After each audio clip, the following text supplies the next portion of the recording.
凡人想要得以修行，须挖双目，斩四肢，断慧根。穿越的我凭借神通，能够豁免修行的代价。此时，两位脸色阴沉的衙役抬着巨麻布包裹的尸体从巷子里走了出来。这是又感染了，太晦气了吧？这个月怕是第3回了。误事误事！民众见此四散离开，就连个摊位都慌忙收拾东西，像是在躲避着瘟神。青哥，你没事吧？为何脸色如此惨白？老毛病了，不碍事。小吴，你在这看着，我去店铺里了。小五显得很畏惧。青哥，放心，区区就回。名为人清的衙役拍了拍小五的肩膀，快步朝巷口走去。他的脚步略显虚，呼吸也变得粗重起来，可见内心绝不是表面上那么大。差人，想吐就吐，然后赶紧进屋收拾东西，必须尽快完成。你们总不想待在这儿吧？好的，差人。李绵与李恒是对亲兄弟，外表有8、9分相似。他们在衙门中毫无跟脚，所以才调给了人清。小五则是主动从别处投奔，他与人清的父辈是同乡。只见屋内布满了血肉碎口，书架也东倒西歪，上面倒是没有摆放着书籍，显得异常空旷。之前那具被搬出去的掌柜，原本是跪倒在门后的，双手呈现摊开的动作，掌心放置着硬生生挖出的岩珠。人清分管3乡城西区的坛街，在衙役中属于普通，他职责就是焚烧尸体以及死者生前的随身事物。按理说不会遇到什么危险才对，可就像书铺里的掌柜，明眼人都知道嘎鱼非命。几日前负责坛街的火工还有8名，只是焚烧一具横死的尸体时，闻到股莫名的味道，就出了状况，所有火工都倒地不起，死前脸上还带着诡异的笑容。认清看似是唯一活下来，实际身体已经换了魂魄。他前世不过是名普通上班族。此方世界处处透露着古怪，居民很少见，隔3差5会莫名暴毙。是谁？出来！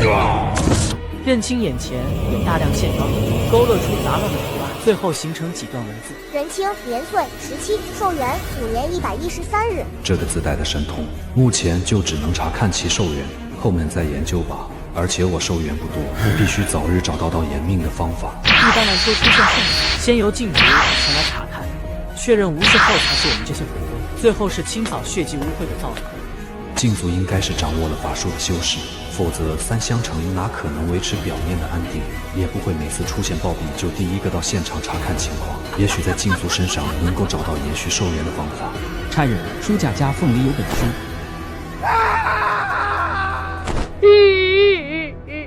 差人，你怎么了？没事，我没事。无目法由百目老僧从首楞严经中悟得，修行此法必须挖去双眼，将岩珠配合药引服下，期49天后得以重新长出。挖去双眼后，将深陷无边黑暗，是常人不可视之物。修成者可生吞岩珠，得以恢复伤势以及延寿续命。人言最佳，独目者识破幻象，百目者制造幻象，众同者料敌于先。Nice， 可消耗30日寿元，豁免代价掌握。所谓代价到底指的是挖眼失明后的49日，还是什么更深层次的隐秘？修行的法门就在眼前，并且还能延续寿元，哪怕诡异了些，但总比浑浑噩噩的嘎强。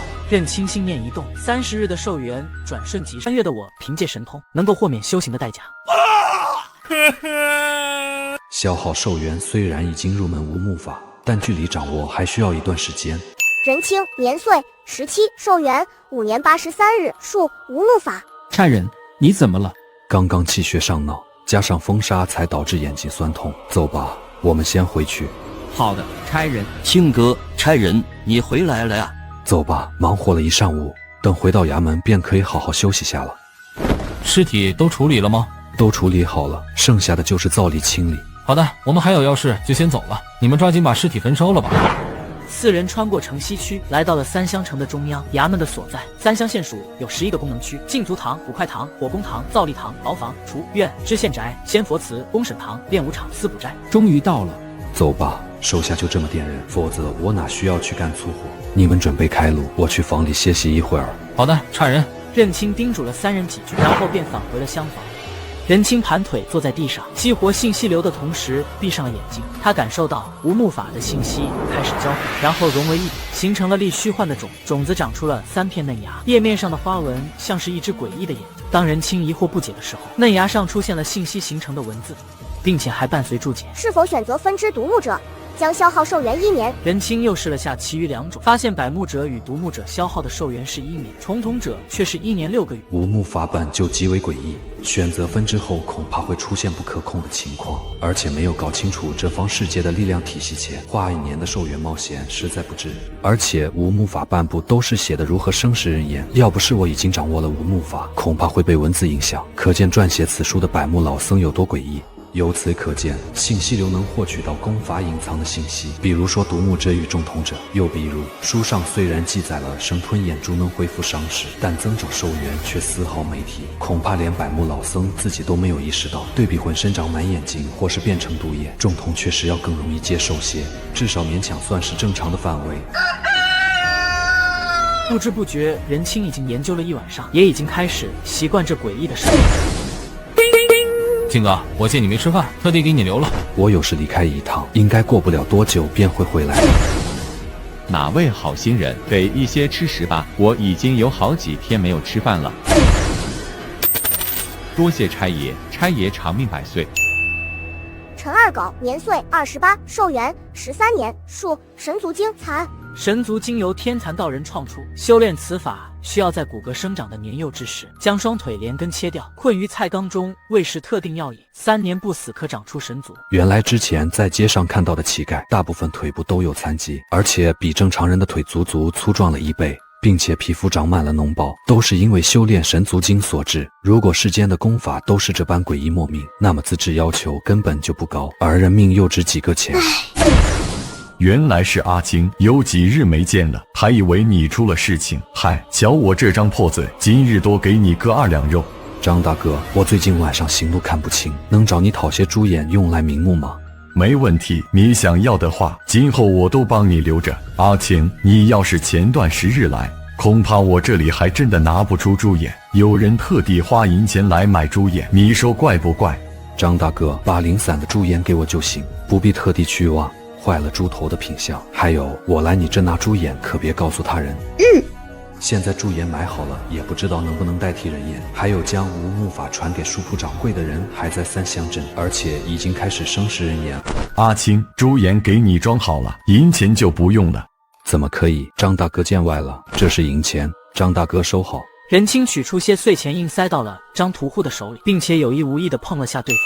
张屠户，寿元15年，术法无。这个张屠夫没有掌握任何术法，确实和无目法无关。以百目老僧对于人言的推崇，恐怕在正常修炼的情况下，无目法的修士一旦尝试过人言，很可能就会深陷其中无法自拔。任清找了家餐馆填饱肚子，眼看着天色逐渐变暗，起身返回了衙门。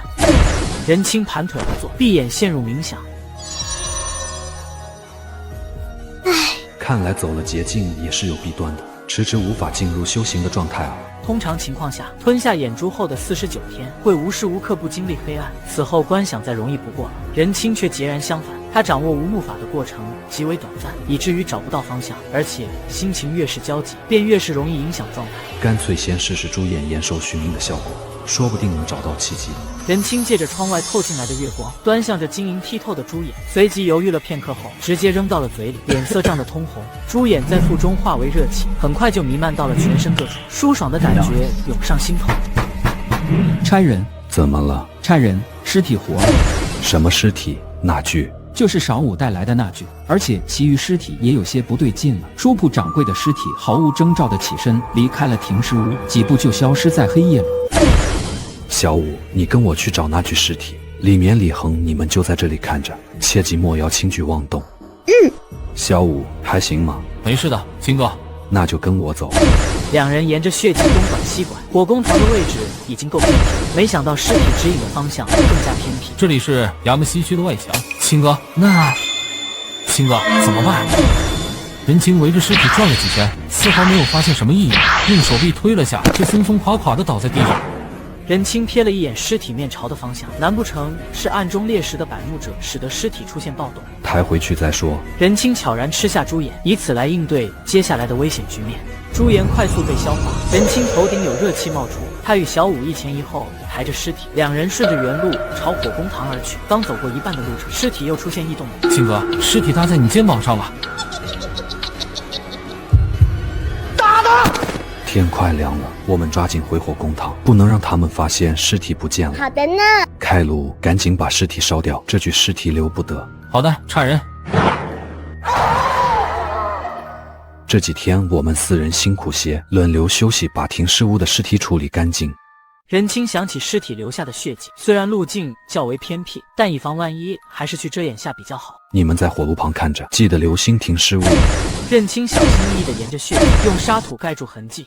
任清年岁17，寿元5年85日，属无怒法。没想到寿元增加了2日，生尸猪眼延寿续命的效果应该是潜移默化，否则百目老僧也不会没有察觉了。不过无目法想要对付诡异的事物，还是有些过于勉强，掌握第2种术法也要提上章程。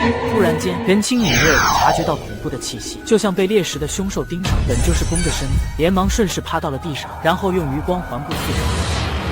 这是禁足吗？他手中拿着的应该是活着的人皮。男子为了避免同伴被人皮上，竟然和人皮跳起了交谊舞。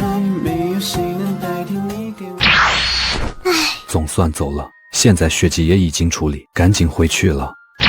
接下来几日，任清都在修炼中度过，已经能自如进入观想无目法的状态，也已经没了原本病怏怏的模样，气血也显得饱满了。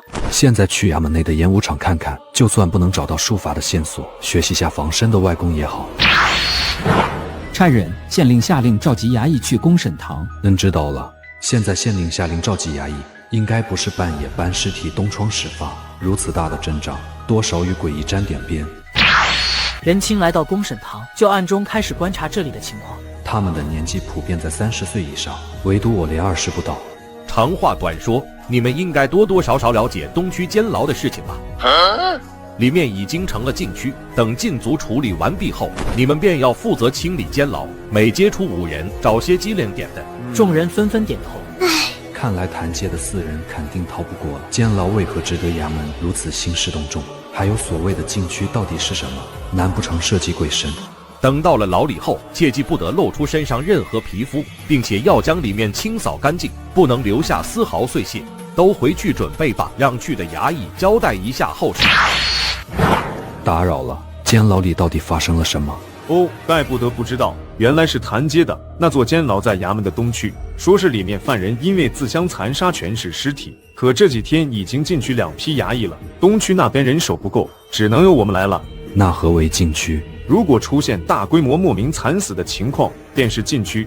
中年火攻说完后，心急火燎地离开，其余衙役也是如此。任清回到火攻堂后，第一时间把事情口述给了里面等。以前听衙门里的老人说过，到了禁区9死1生。反正我们都逃不掉，还不如准备的充分些，免得出了岔子。好，那就听差人的，我们这就去准备。任清准备了些猪眼，用油纸包着，又不放心，先吞了几颗，让身体内的热气源源不断。你们紧跟着我，如果我不去碰什么，你们都不要做些多余的动作。各位差人，先把第2层的衙役尸体带出来，再去处理其他的尸体。出发。我们也走。差人，这是一名嘎了的火攻，抬走吧。刚刚一闪而过的好像是张残破的人皮。妈呀！我刚触碰到这个尸体，皮肤怎么血肉都掉了？此前牢房的传闻搞得人心惶惶，现在见到死状如此诡异的尸体，所有人都生出了惧意，甚至几个年纪尚小的火攻低声痛哭起来，场面变得极为混乱。早点把尸体搬出去，就能早点离开，这个道理总懂得吧？在夏伯峰，你们应该多多少少听过我的名字吧？任清愣了下，连他这种消息封闭的都知道。伯峰，据说其手下的火攻很少身死，并且做事喜欢亲力亲为，在衙门的管事中独树一帜。想要活着回去，那就静下心来听我的。现在都给我系红绳。会系吗？要不要我教你？不用了，多谢。等下抬尸体的时候，不管听到什么声音都不要回头。知道了，差人。还有551组不同，我们只有4人，一旦有人出了问题，剩下的都得死。都给我把精神打起来，听到了吗？听到了。所有火攻都准备完毕后，由伯峰领头朝出口的方向行去，其余则相隔半里。任清注意到监牢里除了人皮以外，似乎隐蔽的角落还有几只爬虫，任清也没有放在心上。快要到往上层的阶梯口处的时候，有几人突然脚步加快，脱离了队伍，想要率先进入阶梯。刚才好像是人皮过去了。脚步放慢，去左边3米，右边3米，左前方5米。火攻们抱头鼠窜，想要以人海优势逃出升天，但人皮只要触碰活人，立刻就会钻入其体内，不出几息就没了浑身的血肉。任清由于用眼过度，忍不住流下了泪水，只感觉双眼火辣辣的疼。他发现人皮有意无意地呈现合围之势，唯一缺口就是前往3层的阶梯。男子为了获取情报，竟然连吞数条蜈蚣，扔了尸体，唯一的生路在地底3层。想要活命就来！任清转身带着小五3人冲了过去，其余人见状纷纷效仿，恨不得长出5条腿。这里安全了，先休息下。任清连续吞了几颗猪眼，才把虚弱给压了下来。牢狱外，赵树立的脸上写满了焦急，他挪步想要去监牢里，但走到铁门前又折了回来。按照时间，火攻应该差不多运回第1批尸体了，怎么还没有出来呀？片刻后，铁门内争先恐后的逃出几10个衙役，里面到底出了什么事情？地下传来了惨叫，钱汉去看了，那些火攻全死了。钱汉呢？在这，快说！人皮活了，他们在吃人，想要出来的火攻无一幸免。我知道了，不是说监牢里的诡异已经清理干净了吗？怎么会出现大批量的嘎伤？还未到出手的时机。至于死掉的衙役，结束后用作抚恤的银钱加倍。好吧。李耀阳，监牢里到底还藏着多少诡异？宋老，我怎么清楚？宋老，监牢禁区是由人皮书形成，里面的诡异可是有附身的能力。如果我们出现意外，禁区继续扩大，3香城不知要死多少人。所以现在监牢里是什么情况？等一下，可以确定还有3张人皮残片。什么时候出手？别急，人脸并未出现，它可能藏在每块地砖缝隙中。不把这诡异的源头找到，禁区永远破不了。你还怕我身死在里面？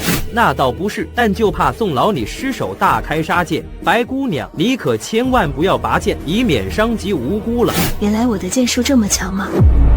蜈蚣？哪来的蜈蚣？监牢内连老鼠都没有看到，说明禁区绝不可能存在任何活物，难不成是某种术法形成的眼线？人皮，难道是人皮并不完整？所以禁足在等待着什么？看来人皮并没有技改，他们只是把幸存者逼到了死路，然后逐渐蚕食。青哥，我刚看到人皮了，他们没走远。别表现出慌张，怕是没时间晋升重统者。人皮已经盯上了唯一具有威胁的自己，切记不要离开这里。任清从腰间抽出把闪着寒光的短刀，闭上眼睛，露出力竭的姿态，然后竖耳轻点。人皮瞬间朝边上的人群扑了过去，有名火攻都还没反应过来，就没了声息。而吸收完一人的性命，人皮也恢复了伤势，人脸融入其中。不过他没有吸收血肉，反而向脑袋快速钻去。人皮书宦官黄陵所创，修炼此法要将皮肤完整包下，服用特定药引重新长出，反复7次得以修成，可消耗1年寿元，豁免代价掌握。确认掌握。这人怎么多了我同源的气息？都退后半米，老夫宋宗武。宋宗吴的形象犹如妖魔，脸上生有6目，腋下则多长着2双手臂，浑身布满结实的肌。男子为了修成6臂阎路，竟然自断了双臂。宋宗吴的手臂形成的气浪，使得周围火攻人仰马翻，纷纷晕倒了过去，唯独任清勉强保持着些许意识。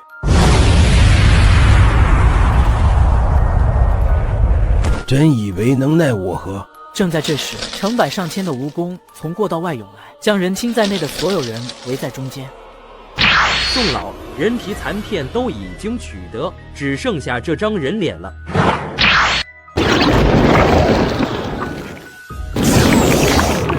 白姑娘，我都说了别拔剑的，头都差点被你削掉了。知道了，原来我的剑术这么强。李耀阳欲言又止，最后化为了无奈的叹息，随即数百只蛆虫覆盖伤口，使得脑袋缓缓恢复。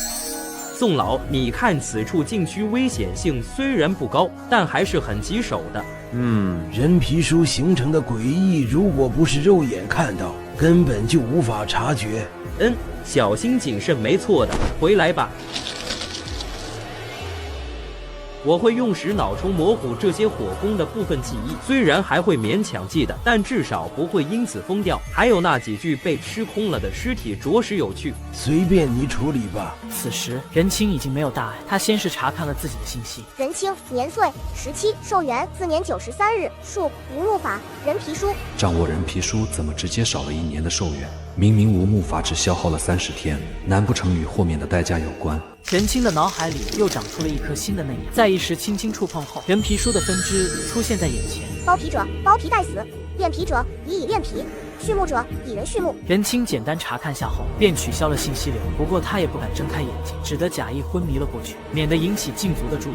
放出食脑虫吧，差不多该离开了。从李耀阳手臂中钻出黑色的甲虫，飞进了在场所有火攻的嘴里，任清也不例外。他用牙齿死死地阻止黑色甲虫进入口腔，免得被食脑虫伤到大脑。片刻后，食脑虫重新爬回李耀阳的耳朵。走吧，离开这里。突然，宋宗武脚步顿住，他的六目扫视周围，在看到任清的时候，脸上突然生出些许异色。他用脚尖捅了下任清。据说世间的书籍每隔10年会有一本化为人皮书，我们衙门书籍最多的地方应该是演武场吧。宋宗武，年岁86，寿元253年，属修罗法，六臂阎罗。后面一连串问号，看来面对实力远超于任清的宋宗武，得到的信息难以完全。至于为何能显示修罗法，可能也仅仅是因为宋宗武表现出了修罗法，其余隐藏的手段便难以知晓。修罗法乃是无名苦行僧创出。修行要求天生双臂残缺，并需经历佛门5大戒律而不堕，修成时长出双臂。六臂阎罗由5臂判官晋升而成。从修罗法的描述看来，宋宗武应该品行不错才对。那么临走时的行为举止难不成有什么深意？任清没有急着验证，而是经过医师检查完身体后，就回到了火攻台。活下来的火攻有35，主要还是禁足出手及时，并且人脸被任清拖延了些许时间。至于小武3人，他们老老实实紧贴着墙壁，没有去乱跑，都相安无事。接下来几日，任清就老实的在屋里待着，摸索人皮书的修炼法门，尝试各种动物眼珠的效果。与无木法通过观想不同，人皮书需要外物的刺激，最简单的办法便是捶打身体。如果能配置出专门的药浴，应该也能有奇效。至于眼珠，体积越大效果越好，猪眼确实是性价比最高的，现在也是该考虑着晋升重瞳者的事宜了。任清想到宋宗武在牢房有意无意说的话，决定去演武场看看。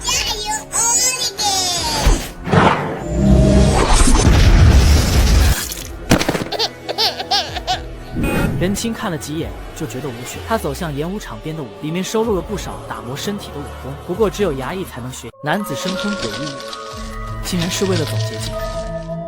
任清进入5楼，环顾四周，对于所谓的武功秘籍略有些失望，看起来和普通的书铺没有任何区别。零零散散地摆放着几排书架，上面的书籍极为老旧，甚至部分都出现了损毁。任清随意拿起一本，封面上赫然写着清风剑法。任清开始观看剑法，也就平平无奇吧。对于招式的技巧描述倒很详细，根本不是我想象中的那种内外兼修，还是换出信息流看看。清风剑法参由清风道长所创，共含有36式，以快稳著称。兼修内功后，出剑更加灵动。清风剑法缺少内功片，无法消耗寿元掌握。任清浑身的肌肉微微绷紧，他不信邪地拿起一本秘籍，结果都是相差无几。5楼内的秘籍无一例外标注着残，难道衙门刻意把武功做出了删减吗？武功与术法之间画风可是相差108000里，按照正常的逻辑，被普及的不应该是强身健体的武功吗？要说诡异流功法可以成仙得道也不恰当啊，哪怕是宋宗武也不过300多年的寿元上限，和付出的风险相比，增长的寿元太少了。而且又有几人能寿终正寝？宋宗武想让我看的应该不是这些，毕竟信息流的事情绝没有第2人知道。任清按照书架排列的顺序，耐心的一本本翻阅秘籍，看到信息流的提示后，便重新放回书架，终于找到一本书籍，名曰《草堂游记》。只有这本并非功法秘籍，内容讲述的是些荒谬的鬼神传说。任清仔细的品读每行文字，不经意间就已经过了数个时辰。此方世界的修行的境界由5人、半尸、鬼使、阴差、阳神、天鬼组成，身体逐渐生出异化，却还未退，便是处于5人的境界。等到第1次异化完成，就达到了半尸，并且不同的功法异化的方向大相径庭。光是无目法就有百目者、独目者以及重瞳者3种，更别说其他术法。想要修炼诡异术法，通常都要付出极大的代价。如此高的门槛，难道就没有捷径可言吗？事实上是有捷径的，而捷径就在五人境的身上。修士打后都会生出诡异物，凡人可借诡异物掌握术法，不过仅限于五人境打后的诡异物，半尸境以上就会有较大的风险。可这样的修士想要晋升术法，得依靠下一境界的诡异物，等同于失去了潜力。半尸境以上的修士身死，诡异物就会生出灵智，并且在一定的范围内活动，从而形成禁区。所以说监牢禁区，其实就是因为修炼了人皮书的修士死在里面导致。既然禁区的诡异程度与境界高低有关，那么高境界的修士同时掌握多种术法，尬后形成的禁区会有多恐怖？任清终于明白宋宗吾为何会用这种方式引导自己。我在监牢表现出来的蜕变与人皮书息息相关。宋宗吾误以为我是不小心吃下人皮残片，从而踏入的五人境。一个寿元将近的无人境修士，又是靠诡异物达到的，无潜力可言，哪有招揽进禁足的必要？宋宗吾的做法已经仁至义尽，避免任清因为不知情暴露五人境的修为，从而被某些人惦记上。对于任清来说，存在感自然越低越好，这样突破半尸境就不会被注意到。五楼马上便会关闭，你可以明日再来。多谢老丈提醒。老捕快注意到草堂游记后，突兀的开口道：“我想问一下，他还好吧？宋宗吾还好吧？”挺好的，身子骨很硬朗。原来如此，那我就放心了。等到任清离开后，老捕快和蔼的表情顿时变得极为扭曲，他虚弱的把大门关上。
人每日都会吃，一时间好奇罢了。清哥是眼力不好，大夫说要以形补形才吃的。至于任清为何要有意无意地显露出眼力不好，其实因为等晋升半尸境后，免不了要遮掩重瞳，他对此没有太好的办法，但又不想太早加入禁足，至少要实力达到能够自保的程度。相比于偶尔遭遇危险的火攻，禁足需要承担的风险太大了。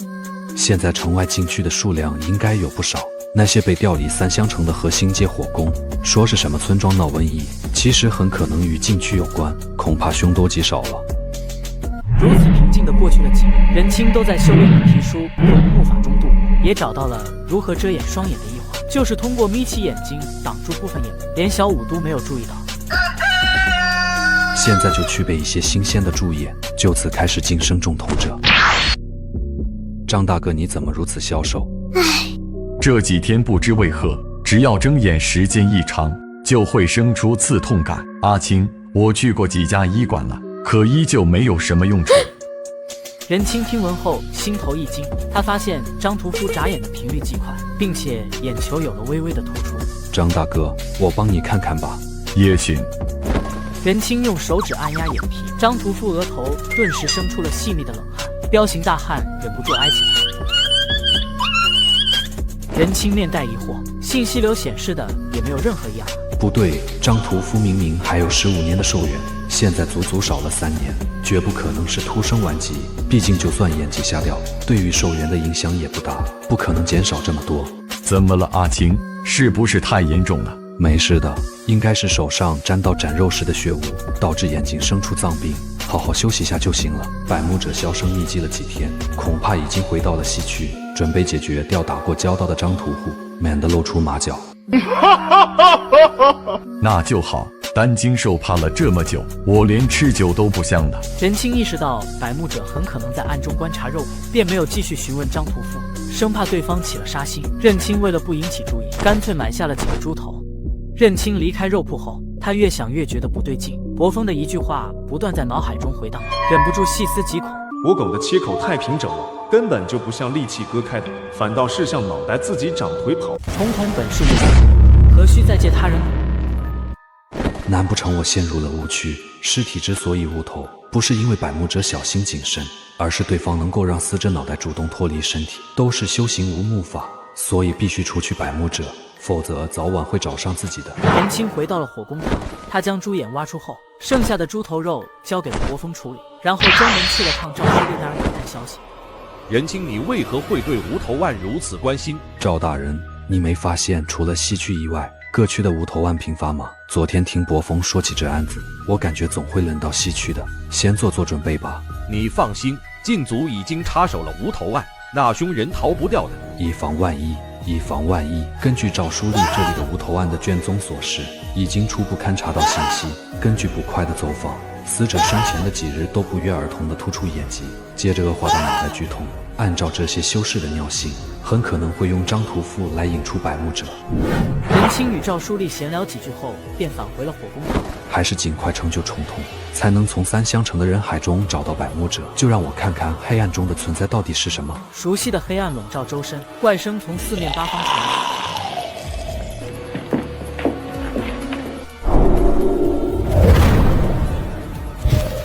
只是恐惧而不惧，原来这就是重瞳者。如何晋升重瞳者的法门已经找到，只要假以时日，哪怕凭借自身的修行，我依旧可以达到半世境。不过谁让我最缺的就是时间呀。是否选择分支重瞳者，将消耗寿元1年6个月？确认选择重瞳者。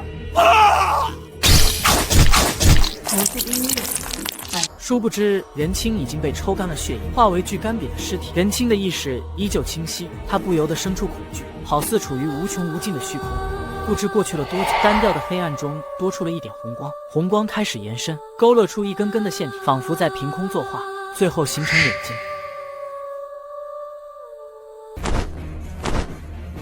原来所谓的半世境，便是要经历由死向生的过程。不过晋升重瞳者的代价也太大了吧？此时双眼突然渗出鲜血，从血管流向心脏的位置。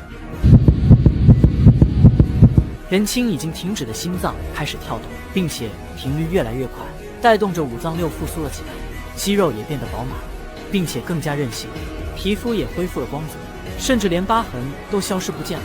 突破半世境不愧被称为推翻，确实是脱胎换骨没错。这便是重瞳者的能力料敌先机吧。任清，年岁17，寿元7年230日，术无目法，重瞳者，人皮书。以我现在的状态，只能维持重瞳2个小时，便会恢复原样。除此之外，力量、速度都有了不俗的提升，足以媲美野兽。而且这次晋升半世境，寿元才增多4年有余。可惜这具身体经过一次嘎亡，只能补救回部分寿元。脑海中代表无木法的那棵嫩芽已经长成了小树苗，代表着重瞳者的枝叶向上生长，紫色的纹路勾勒出重瞳的图案。当人轻意识触碰到叶片时，简短的信息显现出来。双生魔鬼，阴阳双魂，是否晋升为双生魔鬼，将消耗寿元15年。晋升重瞳者花了1年半，晋升双生年鬼则是15年，以此类推下，下次晋升恐怕要150年了。这还只是一门术法，等术法数量多了以后，几条命都不够花的。好在人清可以通过自主修炼晋升，算是天无绝人之路了。他将树苗取名为异化树。异化树应该也源自于信息流，很可能是术法在泥丸宫的投影。人清继续查看后，发现其余的枝干同样能获取到信息，分别是无木法的另外2种分支。百目者晋升为百目魔君，吞噬魂魄；独目者晋升为摄魂脑魔，奴役魂魄。无木法的异化路线多少牵扯到魂魄，也不知阴阳双魂有何作用。理论上各个术法侧重点应该不同，如果能找到增加寿元的术法，岂不是掌握了通天的路径？男子去买鱼，结果鱼身上长满了眼睛。不过现在最为重要的是消灭那名百目者，此人一天不出，对于我来说就是如鲠在喉。如果百目者异化成了百目魔君，通过无木法追溯到自己，我没有丝毫的反抗之力，就先不继续晋升人皮术了，至少要搞清楚各个分支代表的异化方向再说。河心街靠近横跨3乡城的大渡河，所以便以此得名。每日的早晚都会有大量渔民顺着河流到达河心街的码头，停留在鱼市里摆摊贩卖城西的居民，只要想买水产都会来此，甚至其他城区也会专门乘坐马车慕名前来。码头的鱼市确实是有特别之处。此时已经接近黄昏，于是变得门可罗雀。王炳瘸可以走了，等下就不好走水道了。王炳全发出莫名的怪笑，他的脑袋比常人大了1圈，并且满脸的青筋。王炳全的摊位上还有条翻白的鲢鱼，而且缺了2边的鱼眼，品相太差，没有卖出去。王炳瘸，这鱼卖不出去就回去自己煮汤。嘿嘿，要不卖你？谁要你的破鱼？算我好心当成驴肝肺吧。张斗突然想起听闻过的惨事，好似便是关于王炳全。王炳全所在的村落共有5名渔夫，一同捕鱼，轮流卖鱼，相互间有个照应。没想到在几日前，他们在大渡河下网的时候，除了王炳全以外的渔夫全丧命了。据说被衙门打捞上来的尸体，全身上下没一块好肉，双眼更是只留下了2个空洞，传闻是由水鬼所害。王炳瘸，我把这鱼儿买下，你早些回家吧。3文钱。张斗脸色难看的从怀里掏出钱袋，送瘟神般取出几文钱，数也不数就递给了对方。王炳全熟练的用草绳穿过鱼嘴，然后把整条鲢鱼递了过去。记得煎着吃，鲢鱼肉质嫩滑，鱼眼更是一绝。你干什么？你赶忙上船吧，就当花个3文钱买条命。张斗因为对衙役的忌惮，只得吃了这个闷亏，同时心里生出浓浓的疑惑。一条发臭的死鱼，哪用得着衙役来争夺？还有3文钱买条命是什么意思？张斗满头雾水地走到码头，他又朝王炳全的方向望了眼，只见2人一前一后地拐进了小巷。他越想越不对劲，总感觉王炳全怎么看都像是索命的猎物，连忙撑船就走。而任清提着鲢鱼，显晃悠悠，眼睛不断地观察着弄堂周围。根据他暗中走访无头岸尸体，结果发现部分嘎者的住所靠近水源，借此查到了河心街。这些人的共同点都是生前买了条死鱼，吃下后眼睛便开始发痛，最后化为无头的尸体。其余尸体遭遇的情况却各不相同，说明百目者从未露过脸，一直通过某些手段杀人于无形。任清在弄堂的尽头等待着，附近没有丝毫的光亮，可谓是伸手不见五指。我没有想要嘎他们，他们该嘎该嘎，怎么能怪我？千万不能怪我！死！我是来还你鱼眼的。任清突然察觉到异样，他向手中的鲢鱼看去，只见鱼身的鳞片逐渐脱落，长出了密密麻麻的人眼。恍惚间，鲢鱼变得极为鲜活，就仿佛刚从水里跃出来的，让他忍不住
我们是哪路好汉？衙门的，找你问事。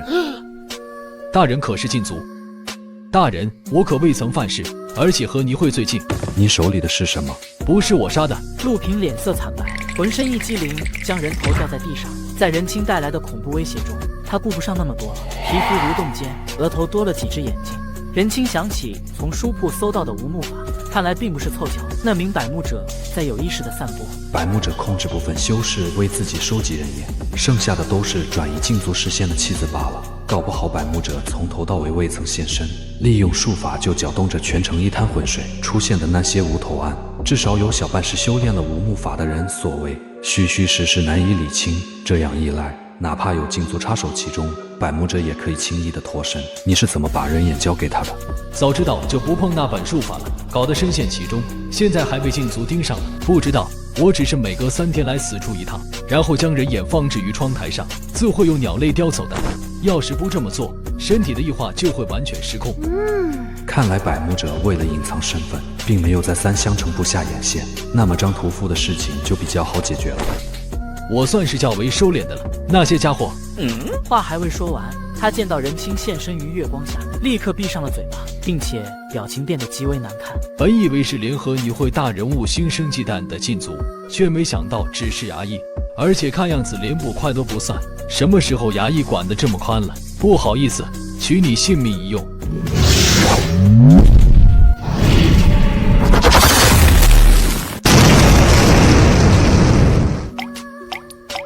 人青看了眼手中的短刀，刃口已经卷起，再去碰些坚硬物，恐怕就会折断。这把刀是前身兄长留下的，裁着太普通了，只能找机会换把新的兵器了。那些禁足应该快来了，还是先隐藏起来。2位禁足快速行走而来，其中一位禁足便是在监牢里见过的白姑娘，属于格格不入的正常画风。另一位禁足长手长脚，每步都是数米的距离。2人的目标正是王秉权的人头。长手长脚的禁足张口吐出类似蛛丝的大口，卷起人头便走。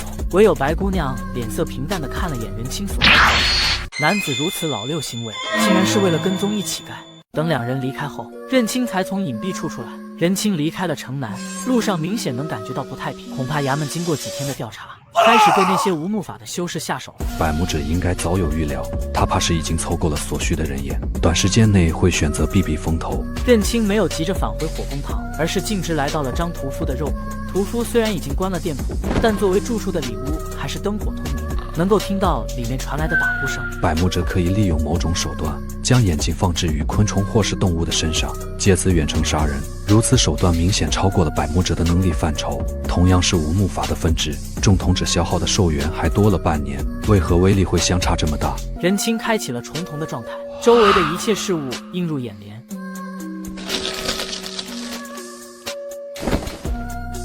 苍蝇被人青踩死后，随即里屋响起张屠夫压制不住的惨叫，人青连忙闯入屋子，只见张屠夫嘴里涌出酸臭的黑水，味道极为刺鼻，并且伴随着腐蚀性，黑水里还夹杂细小的眼珠，不过很快就消失不见了。张屠户无力地倒在地上，人青用信息流查看，发现寿元虽然减少了5年，但怪病已经痊愈。把张屠夫安顿好后，人青这才返回了火工堂。青哥，好在你及时回来。从刚刚开始，不断有火攻被派遣出去，这回轮到我们了。难道3香城出现什么大乱了？别想太多，可能是帮派争斗。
上门时，还听到了金属碰撞的打点声，闻到股浓郁的烟气。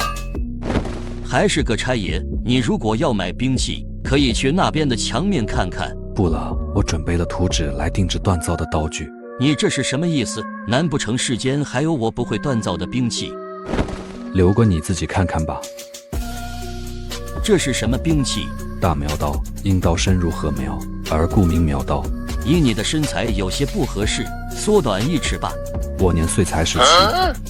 现在的衙役都这么莽吗？用如此极端的兵器，算了，就这样吧。不过我提醒你一句，除非是捕快，否则是不允许持有利器的。带刀的话，自己小心些。还有刀身净平4尺，所用材料必须掺杂较为坚韧的寒钢，不然容易折断，所以得加钱。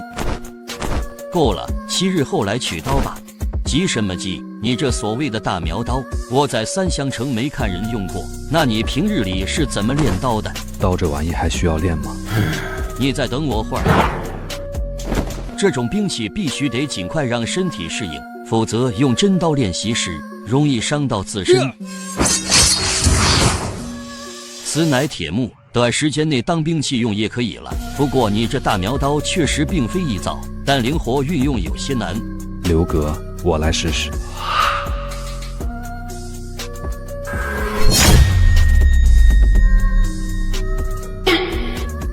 任清离开铁匠铺后，就朝着武馆陈氏8鸡腿的方向走去。你是来拜师？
衙门，告诉我发生了什么。武馆里的记名弟子都是2天内陆续到大祠处的，进来后他们被不由分说的关在了屋内。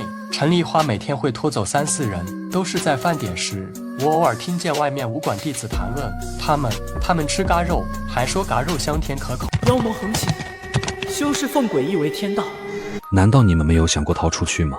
当然也有尝试过逃出去，但武馆内只有一条走道，我们长时间的不补充水和食物，怎么打得过10几名练家子？而且既然横竖都是嘎，在屋内苟且说不定还能等到救援。任清不动声色地暗自思索，对于他来说，武馆里的弟子连修士都算不上，根本无法构成威胁。现在最为要紧的是怎么稳妥地取得神族经，并且事后把自己摘出去，哪怕暴露术法，最惨不过加入禁族。宋宗武应该能够证明我的术法来历吧。这里有些干粮，先吃着吧。还是小心为上，鬼知道里面有什么猫腻。这个金并越看越觉得别扭，而且他的双腿对比之前更为粗大了。任清并不准备食用，干脆闭上了眼睛养生。接下来，金并开始教导起8鸡腿，除了任清听得津津有味，其余人都不感兴趣。趁着空闲多恢复些体力才是最重要的。看起来又有人聚集，这可能已经到了夜市时间了吧？其他人也因为过度疲劳，从而昏睡过去。金师兄，我想要死个明白，临死前看看记录8鸡腿的秘籍。拿去吧。8鸡腿由陈永兴创出，分为主次2篇，次篇有36架势，主片则需要药引入门。药引，陈永兴以其腿肉为药引，食用后借助异化，能发挥出远超常人的力气。如此秘籍根本算不上术法，顶多是为配合身体适应诡异物而被创出的另类武功。武馆弟子刚开始修炼8鸡腿时，对嘎肉的需求不大，以饲养人畜的方式能吃很久，但他们的胃口随之越来越大，怪不得神族精明明与是嘎肉扯不上半点关系，武馆内却乌烟瘴气。金并双眼泛红，任清的举动在他看来无疑是挑衅。差不多该吃夜食了，只能再选出1人了。装出这成蝗虫孔的模样还真像呀。金并师兄，还是我来吧。金并师兄，多谢这2天的照顾了。不过金并却把充斥着恶意的目光看向任清，正考虑用什么样的理由插手带走对方。拿过。你给我闭嘴，小子！这是你自找，真想尝尝你的嘎肉呀！陈梨花依旧是毫无表情，带着任清向武馆的深处走去。大堂没有烛火照明，显得极为昏暗。但任清通过夜视看到很多不易察觉的细节，比如墙壁上指甲的划痕，地板尸体拖拽的血液，甚至还有几块人骨的残渣。人骨已经风化，至少嘎了有数年的时间。请各位师兄弟等我片刻。如果你接下来能不嘎，便可以加入武馆，与我们一同追寻武道。金并想要出言阻止，却见任清自顾自地走到了陈永兴面前。陈永兴的角度能勉强看到任清半张开的眼睛，转动的重瞳显然与术法息息相关。想要提醒陈梨花，可惜已经说不出话了。陈永兴恐怕在几年前就已经在准备后事了。他主要担心嘎后诡异屋的归属问题。虽然理应被血狗帮收回，但陈永兴更想传给门下弟子，偷偷用自己的腿肉喂食给弟子，想让他们逐渐适应异化。弟子发现药引的真相后，他们也不了解五人境的诡异物，所以做了杀鸡取卵的事情。陈梨花，你们什么时候发现陈永兴的血肉便是药引的？我想应该有几个月了吧，不然要让陈永兴悄无声息地被药物控制，实属有些难。绝不能放过他，唯有吃了他的肉，喝了他的血。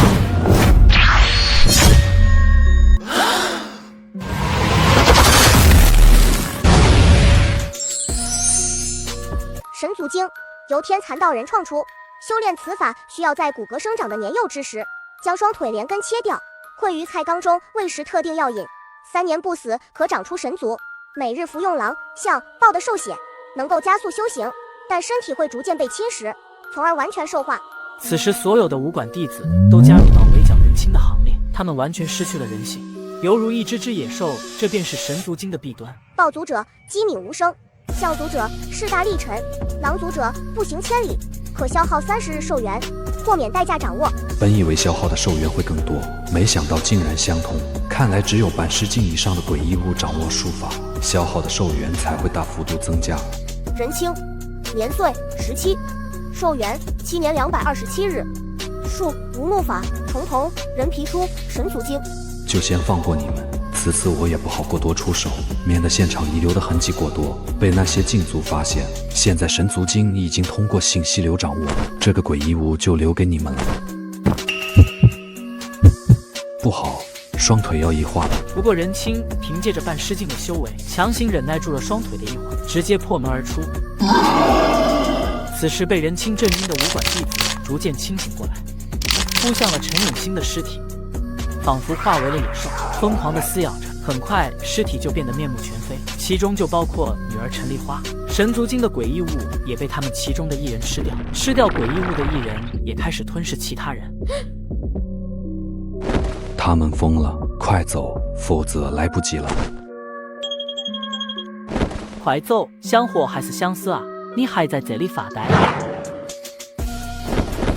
打了这么多人，我马上前去禀报官府。别忘了陈永兴背后是血狗帮，我们这些小人物得罪不起，甚至有可能玩火自焚。要我说就烂在肚子里吧，想必衙门很快会处理的。对，众人已经被折磨得有些精神衰弱了，现在只想返回家中，便各自四散离开。任清表面上着急返回衙门，实则悄悄爬进远处的茶楼，在2楼找了个视野开阔的位置，特地盯着武馆。武馆里传来野兽的嘶鸣，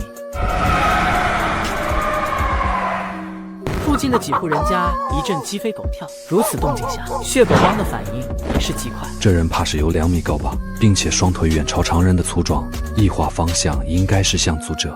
男子并没有进去，等待片刻后，又来了一个女子。女子的身上没有明显的异化痕迹，不过戴着面纱，双腿略显修长，但依旧是正常的范围。难不成并未达到神族精的半世境？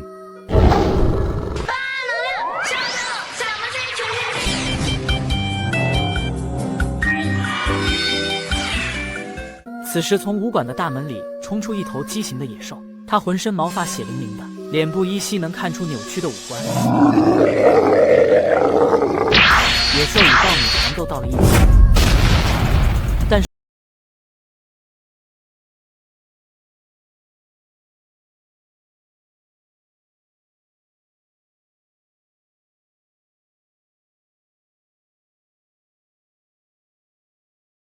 毕竟这里是居民区。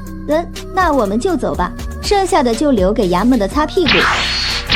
任清哪怕是返回火攻堂许久，依旧心有余悸。没想到血狗帮的豹人女子竟然如同野兽一般，仅靠着本能就差点察觉我的存在。众统者的势力虽然是一窥视，以后绝不能再小瞧了达到半失境的修士。天快亮了，还是先去休息，等会博风他们出来也不好解释。保险起见，还是不要急着晋升神族精，毕竟武馆的事宜还未完全发酵结束。至于异化的方向，象族者、豹族者、狼族者各有优缺，其中象族者需要消耗的寿元最多，达到了1年半，双腿变化太明显。妖怪，你不要过来，小心我打你哦！这样太容易被看穿了，而且象族者对我来说有些过于笨重了，很难发挥出重统者料敌先机的优势。至于豹族者还是狼族者，从那名豹女身上就能看出，豹族者会是面部生异，大部分乞丐异化都集中于双脚，说明豹族者对身躯的异化比较特殊。任清开始把精力转移到适应异化后的双腿上。晋升半失境后，还增强了消化能力。生食猪眼延寿的话，每日能够延寿8天。可麻烦的是，相应的食量几乎翻了3倍，猪眼完全不够吃了。有了，也许我可以按照前世记忆中的配方烹饪卤煮，通过售卖卤煮的方式，从而大量获取猪眼，也不会有人察觉异样。任清弄好卤煮后，就去了张屠夫那里试点。张大哥，我这里有一些卤煮，想放在你这里帮我售卖一下，如果生意可以，到时候我就交给你负责。好的，阿青。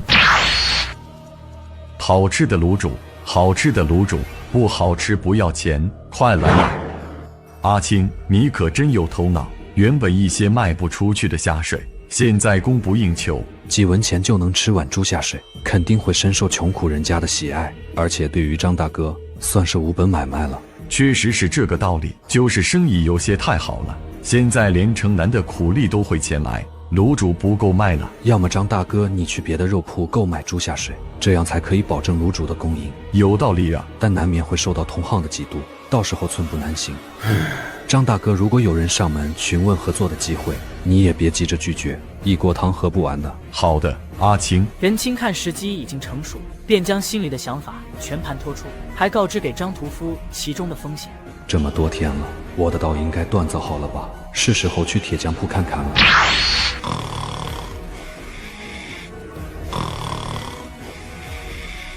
这也太不巧了，竟然还在睡觉，还是先去附近找家茶楼消磨时间吧。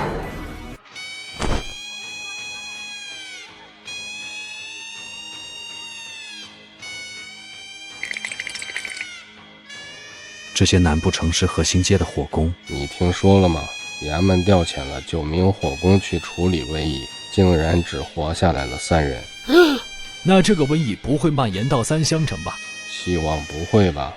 不是还有哪些禁足大人承担风险吗？城外的瘟疫80%牵扯到禁区，现在也接近傍晚了，是时候去铁匠铺看看了。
留给我晋升狼族者。是否选择分支狼族者，将消耗寿元1年。是。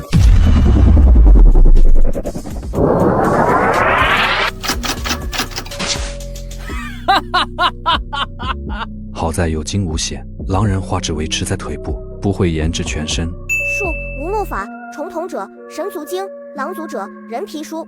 是否查看神族经的鬼使境晋升方向？能查看。丁祸持狼，包藏祸心，如山巨象，怪力乱神，无尾争暴，命如草芥。神族经是属于强化身躯，与无木法正好截然相反，可以弥补自身的劣势。我现在双腿都不用狼人化，速度就已暴涨了5成不止。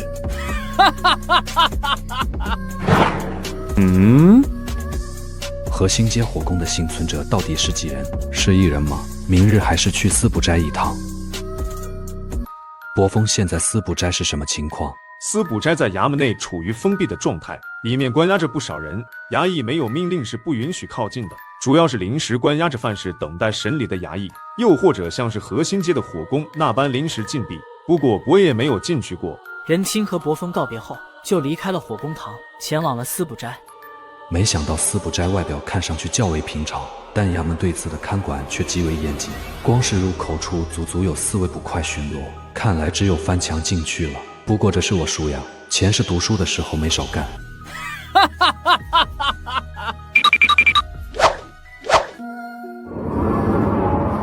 话说这地方真的用于关押衙役的吗？为何有些阴森可怖？一进来就感觉温度低了好几度。别杀我，嘎肉不好吃的。我见到他了，那怪物就在黑暗里。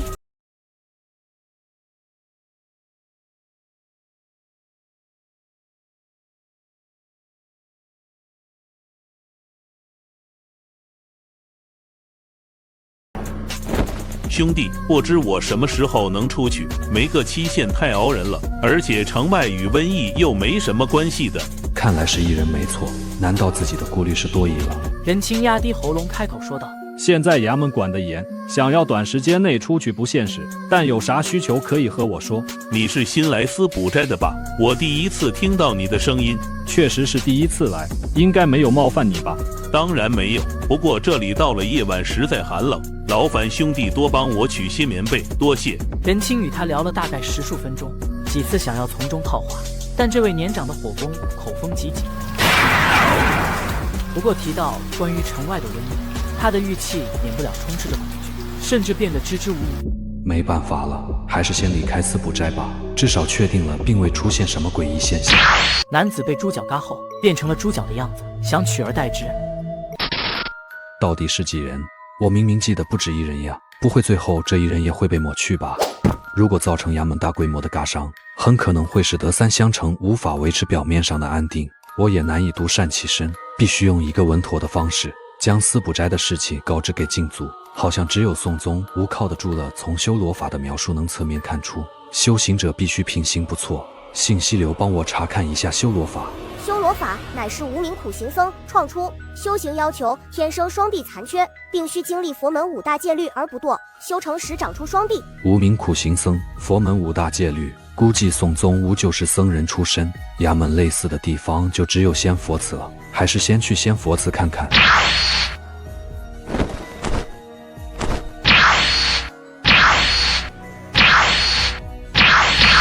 谁人饶我？宋前辈，在下任清，监牢禁区里见过的。我想起来了，鬼义务附身，侥幸未死。不错，人皮书走的是练皮者的路径，虽然依靠着鬼义务入门潜力有限，但至少可守本心。好在重瞳这与狼族者的一话都比较隐蔽。宋前辈，和新街的火攻出城到底所为何事？与你无关。宋前辈有没有遇到过类似的诡异物？就是接触后，相关的记忆就会被篡改，甚至连禁足都无法察觉。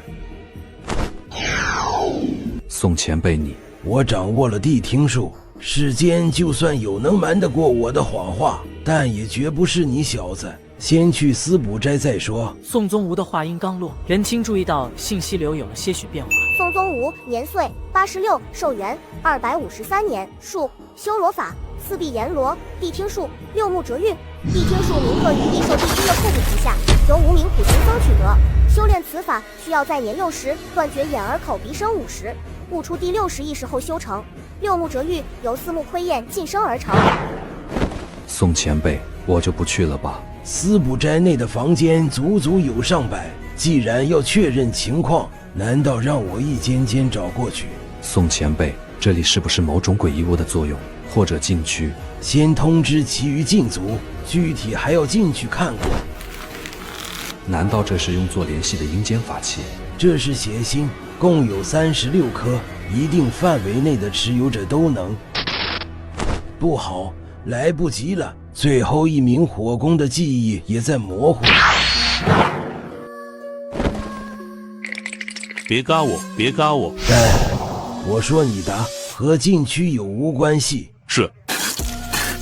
我们应该都忘了一件事情，恐怕在某处找寻到了禁区，当时派遣禁足与衙役前往处理，但随着他们踏入禁区后，我们相关的记忆统统被抹去了。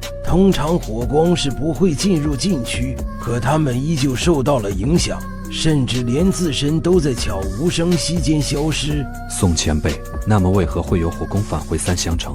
难不成是禁族用来传递消息的？不太清楚，但禁区本身是无法移动的，所以很难影响到相隔甚远的三乡城。衙门里这么多人，可偏偏人情发现了其中的不对劲，绝不是一句机缘巧合能够解释的。必须搞清楚禁区的位置，否则隐患太大。乙丑年己卯月癸丑日壬子时，找到了佐木三。我要查看他魂魄中的记忆，如果出现异样，就立刻打断我。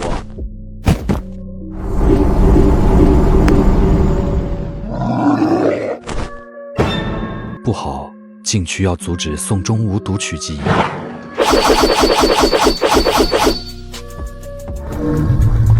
你大爷的！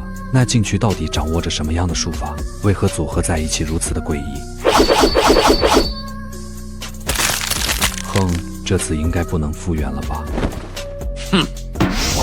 宋宗武刚苏醒，便将任清震晕了过去，主要是不想让其插手，以免陷入危险的境地。宋老如此兴师动众，结果连个诡异物都没有。我好像听到了诡异物。现在三乡城里还有多少禁族？除了东南西北城区坐镇的禁族没动，衙门里一共还有……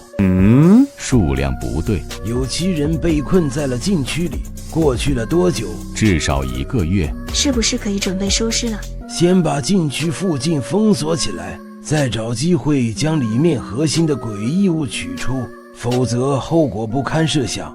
衙门的典籍上有没有记载这禁区的名字？没有，但我已经知道构成禁区核心的术法是什么了。消灾法，此禁区名为消灾禁区。当诡异入侵，男子不断被异化侵蚀，最终化为诡异。消灾法是由无名无姓的修士创出的吧？修炼此法必须是天煞孤星，生而克死父母，凡是亲近之人必定惨死。修成后能抹去自身存在，从而消灾。您先回去吧。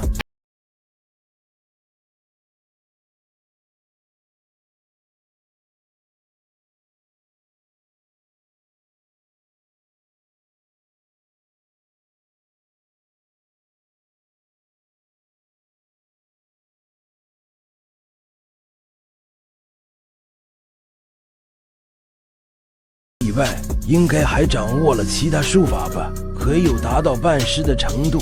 确实如此，还掌握了重通。没想到此子还有如此天赋。在监牢的时候，任清应该刚刚才出入5人境，眼瞳中的变化并不明显。可现在才过去多久，就已经达到了半师境？难道是体质恰好与术法契合？你这重瞳出自何术法？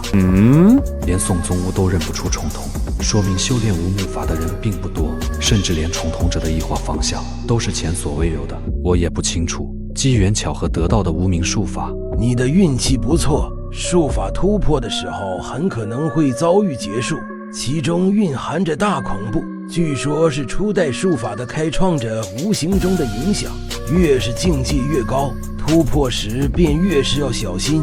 怪不得哪怕修炼术法到达小成，用信息流晋升需要消耗的寿元永远是恒定的。原来信息流的作用还有消除境界突破时的劫难。自主修炼与吞诡异物是不是有冲突？举个例子吧，就像依靠人皮书的诡异物掌握术法，那么突破半师境就必须要包皮者、炼皮者或是木须者任意一种诡异物，而包皮者想要突破，则要替死骨磨的诡异物。吞食不同异化路线只有死路一条，表面看似吞食诡异物是条捷径，实则不归路。境界越高的诡异物，灵智就越高，哪怕能完全驾驭，但异化程度却无法控制。这种不可控的异化甚至会蔓延到全身各处，包括每块血肉以及骨骼，从而导致自主修炼变得寸步难行，因为浑身早已没了术法继续发展的空间了。简单来说，就是根基被榨干，你还有余地。今后以重瞳术法为主，至于人皮书，就别想着晋升了，哪怕得到相应的诡异物。要是没有人引路，正常情况下修炼术法肯定是怎么嘎都不知道。我平日里用木棍捶打身体，明显能感觉到皮肤变得坚韧起来，这是人皮书的作用吗？每种异化方向的修行法门各有不同，磨练皮肤的话，长此以会往炼皮者逐步靠拢，包皮者则是依靠将自身皮肤剥去后重新生长，畜牧者更加诡奇，据说能将活人化为牲畜。人皮书的异化分支，炼皮者其实更像金钟罩铁布衫，也是最为正常的。看来我得找机会晋升了。因为人皮书的关系，你涉及到身体的术法都无法修炼。第3种术法可以选择与内脏相关的。接下来一段时间，任清继续追问了很多修行上遇到的问题。宋宗武也将消灾禁区的大概告诉给了任清。期间，宋宗武虽然没有再提过加入禁足，但是也多次暗示可以传授他内脏相关的术法。任清在利益的诱惑下恪守本心，坚决拒绝一切术法，但还是被宋宗武看穿了小心思。哪怕你掌握术法又如何？3香城难道还要倚仗你个小小火攻？那多谢宋前辈了。况且这次消灾禁区本就要调遣衙役，各街道的管事都躲不掉的。放心，只是封锁周围，没有万全的把握是不会进入其中。大概什么时候前去消灾禁区？10天以内，这是耽搁不得。好在对于衙役来说并不算危险，还有你有空去翻翻刀法武功，多少有些用处的。宋前辈，我总感觉功法里好像缺少了什么。你还可以尝试往炼皮者的方向修炼人皮术，虽然无法突破境界，但至少能增强实力。宋前辈，有没有外用的药浴？这样吧，我只说一遍，说完就走。你来记下：山菜2两，红果花半两，金钱木3两。为何宋宗武要规避内功这个看似寻常的问题？难道涉及什么不可告人的隐秘？不对，5楼那个锤嘎的老捕快当时已经寿元将近，如果依旧过火，很有可能是百目者本人。看似弱不禁风的老人，实则生有百目，可以吞噬活人魂魄。但麻烦的是，老捕快似乎与宋宗武有所联系，像是家眷血亲，还是尽可能的在10天之内增强实力吧。差人回来了呀，张屠夫和血狗帮已经达成合作了。没想到这么快已经达成合作了，我现在过去看看。看到那人没有？那人就是陈堂主口中的人情吧？是的，这次能够和张屠夫达成合作，主要就是背后之人就是这位仁清，要不然区张屠夫不同意，嘎了就是。哼！任清听见他们的窃窃私语，冷冷地哼了一声，接着径直走向张屠夫。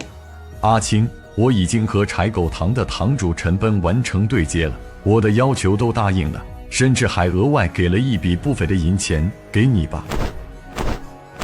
任清注意到巷口窜动的人影，好奇道：你与陈奔交谈的时候有没有提到我？刚开始商量的结果并不好，后来我是提到了你，陈堂主便答应了下来，应该没事吧？没事，最多会有些小麻烦罢了。看来陈奔是准备试探自己，这头野狗比想象的还要贪婪。如果是2天前的我还会选择避其锋芒，尽量以衙役的身份争取利益，保证朱眼的公营。但现在有宋宗武的这层关系，很多麻烦都迎刃而解了。阿青，千万别冒险，实在不行我们就不做这生意了。不过我们得经手城西所有的猪下水，免不了要雇伙计干活。张大哥记得找信得过的人。我在3香城这么多年，还是能找出些人选的。任清叮嘱几句后，便准备离去。任清没走多远，就有3、4人朝他快步走来。领头的男子穿着一身灰衣，行走的姿势气势惊人，就像每步都暗藏乾坤。不过在任清眼中，男子的神色却有些暗淡，并且气血虚浮，还能闻到骨骼液的浓郁酒气。在下陈奔，任差人，闻名不如见面。陈奔抱拳拱手，但目光却止不住地打量任清，身体更是压迫性地向前几步。哼！陈堂主久仰了。任差人，不如换个地方，前去茶楼好好聊聊。陈堂主，改日再说吧。陈奔没有理会任清拒绝的意思，他自来熟地向前拉住人青，想要强行带走。陈奔，年岁31，寿元3年，属神族精尾。血狗帮国真有不少修士，他们怕是依靠着控制乞丐，收集到了大量的神族金贵遗物，以至于就连分管街区的堂主都能到达5人境。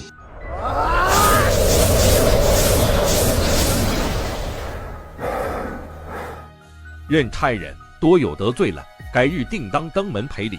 给陈堂主一句忠告：如果不想垮了身体，就莫要饮酒过度。堂主，这人扫了你的面子，不如……赵吉，你哪来的胆子？衙门里不知深浅的人也敢得罪？堂主息怒，眼看晌午了，不如去吃酒。给陈堂主一句忠告：如果不想垮了身体，就莫要饮酒过度。陈奔这时想到任青说的话，心里顿感烦躁。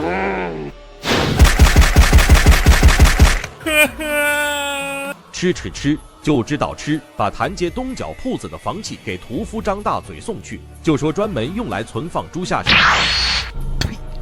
什么玩意？东角铺子并非血狗帮的资产，只得由赵吉自己出银钱了。这时，有个头戴斗笠的老人弓着背擦身而过，赵吉感觉到被撞击，顿时失去最后的理智。你真是找嘎呀！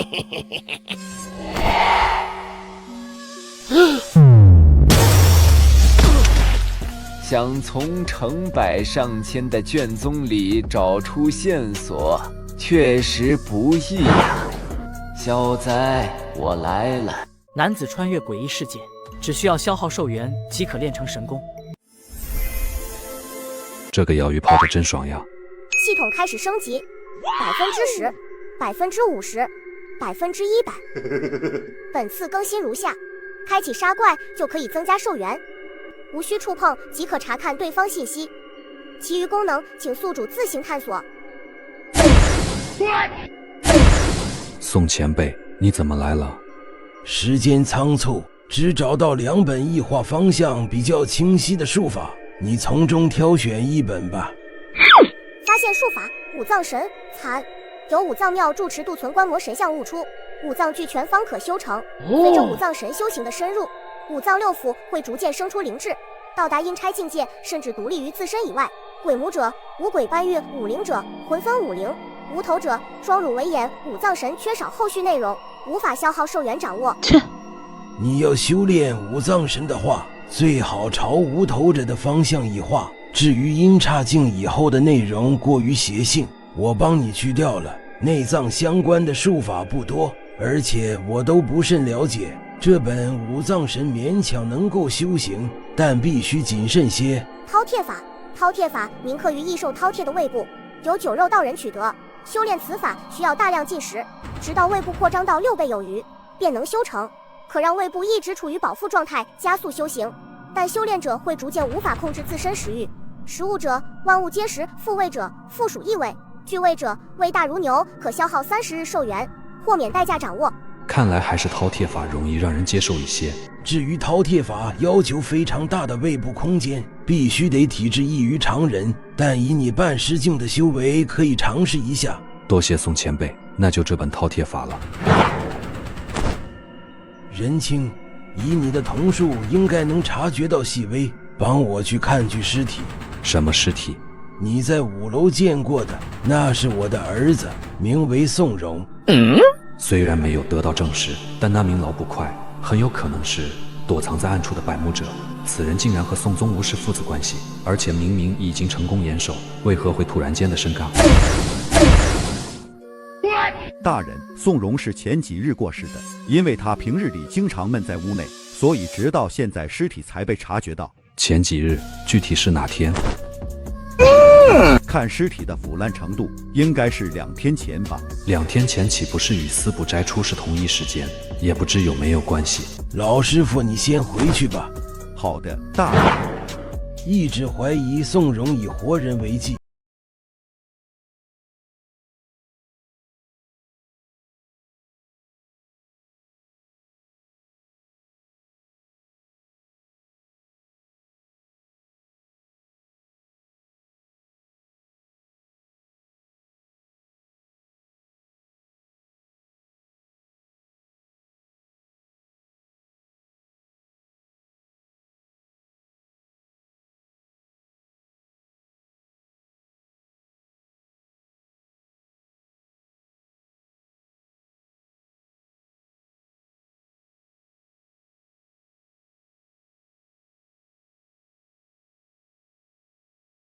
放划过，皮下的血肉顿时显露，里面的血肉腐烂程度不同，甚至并非是人肉。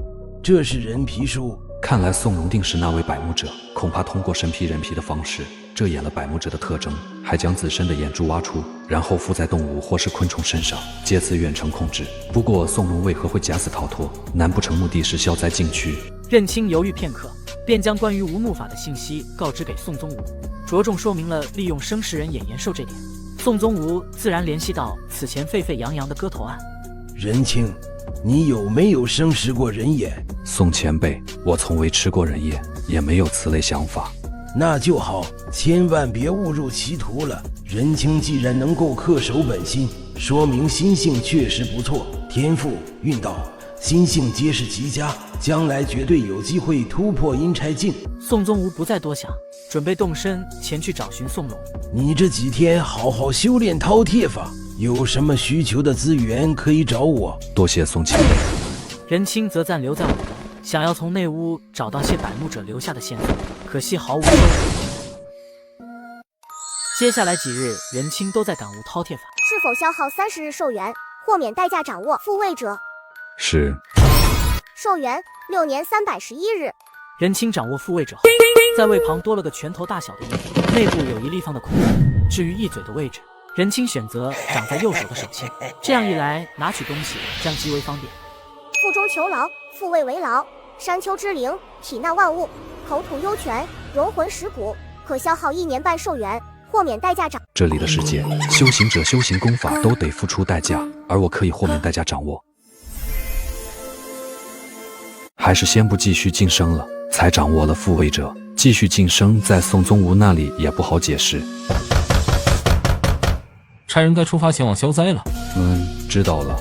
在任清修行这几天，由禁足先行前往消灾禁区，衙役隔一天再出发。每个街道要选2名衙役前往，任清选择带上了小五。李家兄弟体型壮硕，并不适合国风坐镇处理杂物，而朱定这是找赵书立要过来的。出发。任清等人结伴走出了三乡城。任清从怀中取出张简易的地图看了看。先出发再说吧，我们尽量在夜晚到达平顶山，那里有个能落脚的村子。你可要看好地图，千万莫要走丢了。不会错。青哥，要连续行路，你身体不要紧吧？哪有什么事，况且顺利的话2天就能到达。队伍逐渐远离三乡城。任差人，前方有具尸体。这应该是山匪的尸体，被官兵追捕到此处。差人，不是说尸体都焚烧干净了吗？官兵是不会处理零星尸体，否则容易引起连绵不断的山火。任清用脚将尸体拨开，注意到尸体背面留有大片的焦黑，他下意识顺着尸体血迹的方向看去，只见漆黑的山林中，隐约能发现几双血红色的眼睛。这是要成精了吧？尸体恐怕是山狼从山林里叼来的，他们利用尸体诱捕猎物，可见其聪明程度，必须把他们赶走才行。任清暗中施展神足经，一股恐怖的气息散发出来，小五等人无法察觉到，但那些野兽却不同。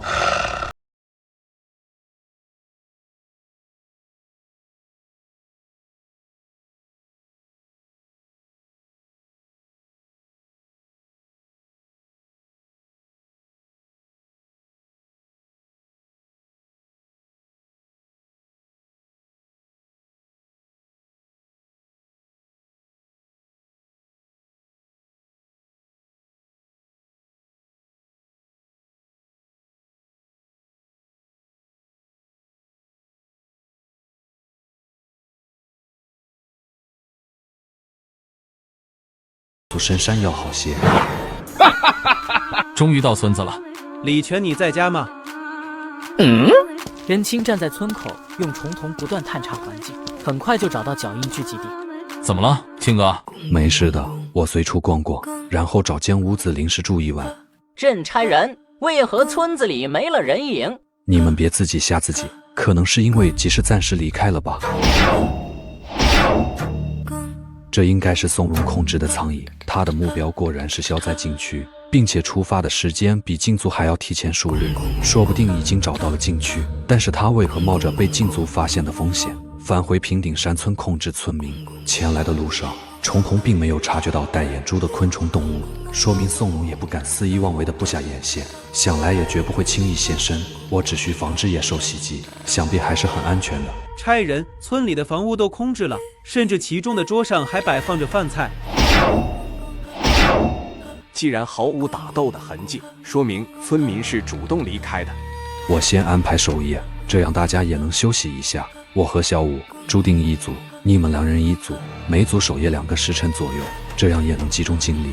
切记，哪怕解手也不要远离屋子，山里可能会有野兽出没。这里的世界，修行者修行功法都得付出代价，而我今日将强势瞬杀备受。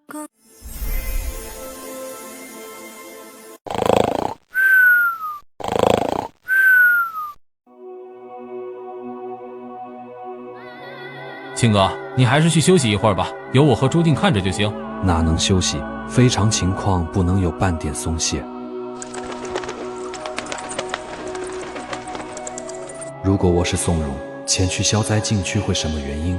宋末的修为必须通过相同异化路线的诡异物才能晋升，难不成消灾禁区里有百目者与包皮者的鬼使劲诡异物？不可能，消灾禁区根本没有表现出类似的能力，除非宋荣还有第3种术法，宋荣能够远程控制动物。其实消灾禁区也表现出了类似的能力，可以相隔甚远的控制火攻，两者应该是相同的异化路径。看来消灾禁区确实有宋荣想要的鬼使劲诡异物，幸好自己拥有系统。由此可见，吞噬诡异物掌握术法的弊端太大了，否则宋荣哪能被困在区区半世境？任凭宋荣机关算尽，进了消灾禁区照样的生死看天命。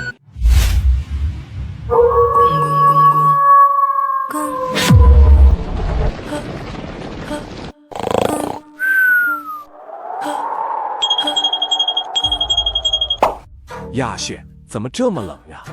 可能在山上气温低吧。你先睡一觉，我出去上个厕所。现在外面伸手不见五指，千万别走得太远。知道了，我去就回。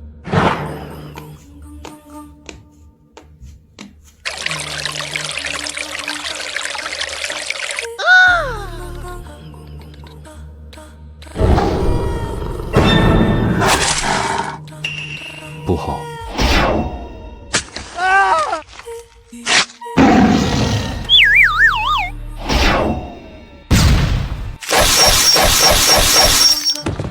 恭喜宿主沙嘎树枝山狼寿元加4天，沙嘎备受寿元加41天，剩余寿元7年。这么多狼血留着也是浪费，还是收集起来也能加速修行。狼眼只能忍痛放弃，毕竟挖眼的尸体太过明显，可能会被宋荣察觉到一样，而且衣柜里也没有多余的空间存放了。任清开始用一嘴收集狼血。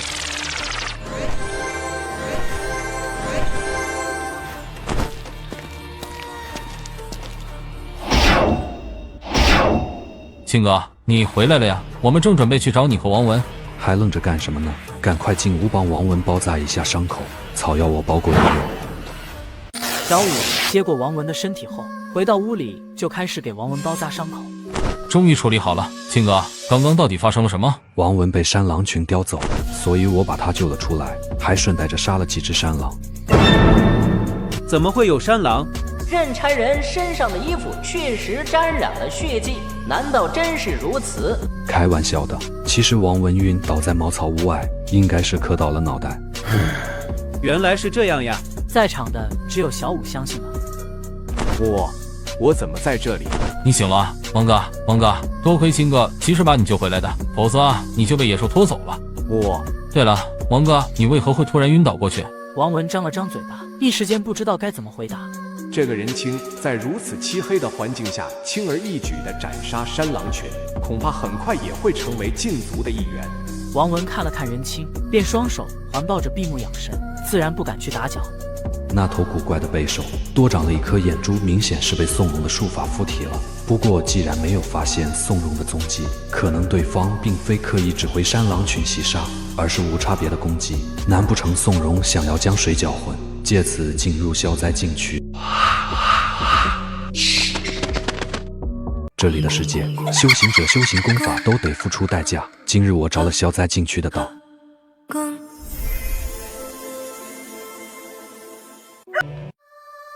花费大半天的功夫，临时营地在众人的布置下逐渐完善起来。人差人，不如明天去山上找寻水源吧。具体等禁足大人返回营地再说。仁清，这片营地由你来管理，明日开始派遣衙役进出溶洞运送沙土。本以为来禁区会涉及什么危险，却没想到竟然真的是协助禁足挖矿。仁清与我们走一趟吧，主要是将可通行的区域划分出来。宋宗吾为了这事特地把我叫上，难不成顺便要去禁区附近？禁区就在这座驼峰山里。木易看了看仁清，宋老，仁清接触过术法，虽达不到禁足的层次，但了解相关的信息也无事。前辈，在下偶然间接触过，但仅仅是刚入门。能被宋宗吾如此看重，说明对方具有出色的天赋，或许不久后便能加入禁足。木易，你出手吧，我检查下禁区有无变化。好的，宋老。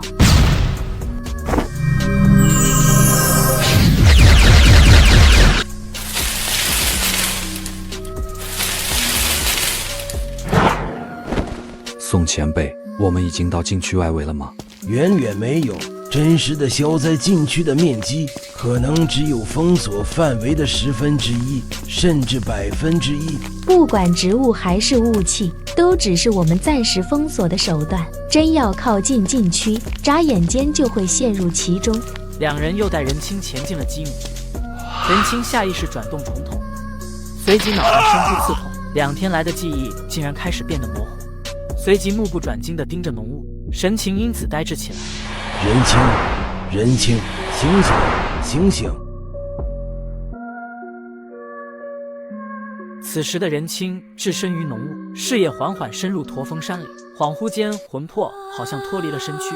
仁清殊不知机缘巧合下借用到了重瞳者异化后双生魔鬼的些许能力。男子魂穿诡异世界，这个世界的人修行就会发生各种异变。仁清发现周围场景巨变，竟然来到破旧的地方，附近长着各类奇形怪状的草木，甚至连他都成了棵树苗。仁清所画的树苗枝头长满了树叶，叶片上都有重瞳的花纹，时不时还会眨动。他意识到可能是重瞳的关系，意外地陷入了消灾禁区。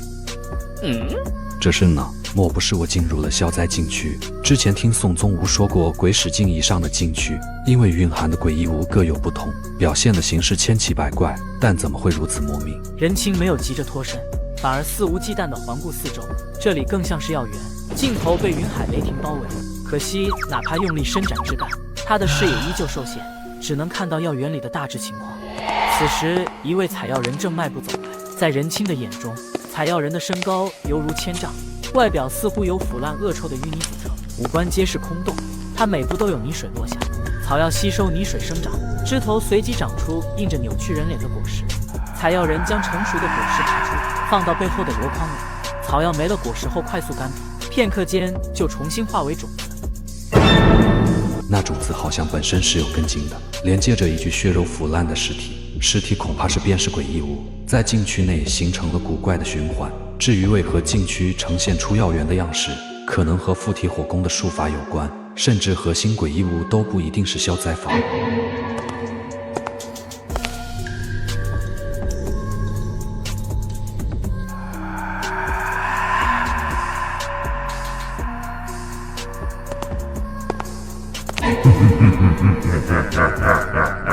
竟然多了一株草药。采药人注意到药园里多了棵草药，便迈步向仁清而来。不过还没靠近，草药就已经消失不见。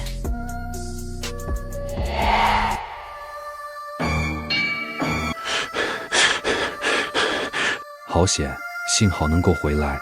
仁清，你怎么会突然间魂魄离体？哪怕只有一息，也足够吓人了。我也不知道，不过我感觉刚刚发生的事有点模糊了，就像是大梦一场。只是依稀记得自己好似化为了棵树苗。任何鬼使境以上的禁区都难以揣测。我曾经听闻一名禁足前辈谈论过，他进入阴差境的禁区后，发现周遭都是血肉，并且四通八达，时不时会刮来飓风。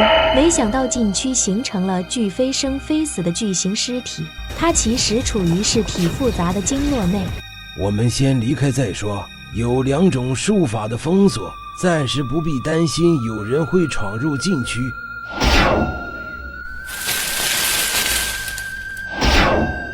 木易回到营地后，并没有进入军帐内歇息，而是双脚长出大量根茎，钻进土里，皮肤化为了草木。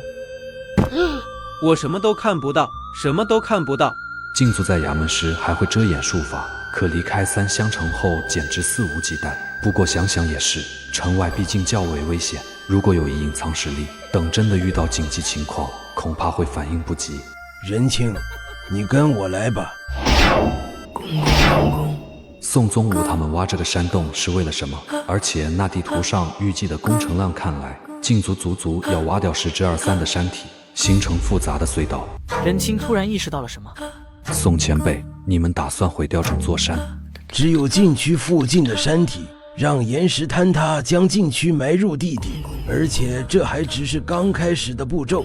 想要对付禁区，有些难度太高，禁足嘎在里面也会导致局势彻底失控，所以宋宗武他们只有退而求其次，将麻烦变得小一些。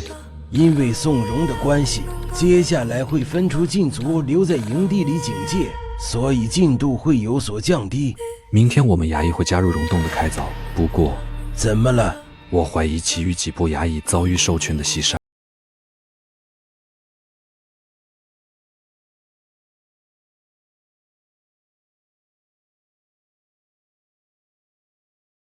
情况稳定后，很快会有新的衙役前来，而且是由禁足带队。仁清知道，对于禁足来说，衙役的打伤不在考虑的范围，只能答应了下来，随即便回到军帐里歇息。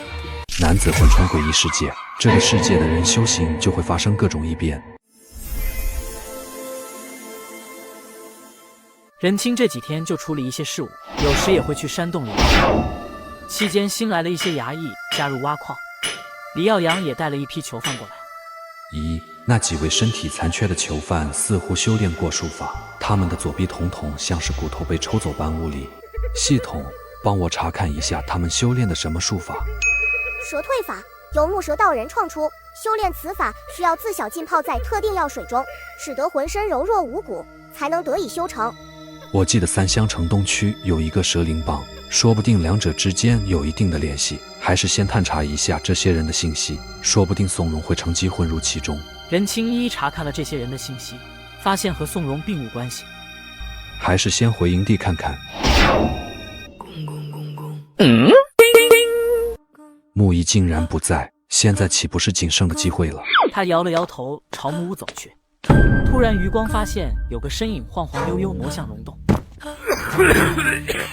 男子剧烈的咳嗽，血液顺着男子的嘴角滴落，对方丝毫不在意的擦了擦，可表情因为疼痛扭曲起来，随着他的脉搏，一根血淋淋的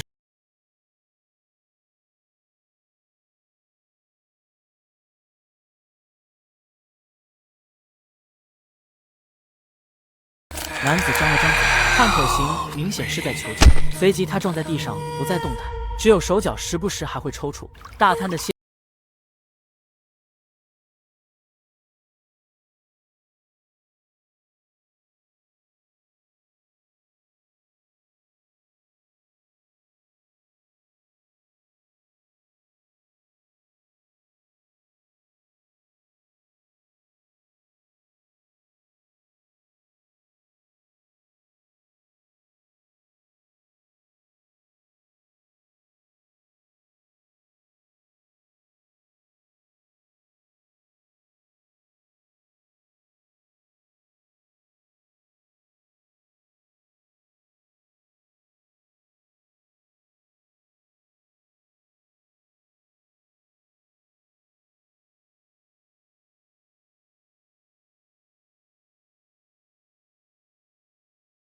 魔者的诡异物继承了制造幻象的能力，可面对掌握谛听术的宋宗武恐怕难以奉效。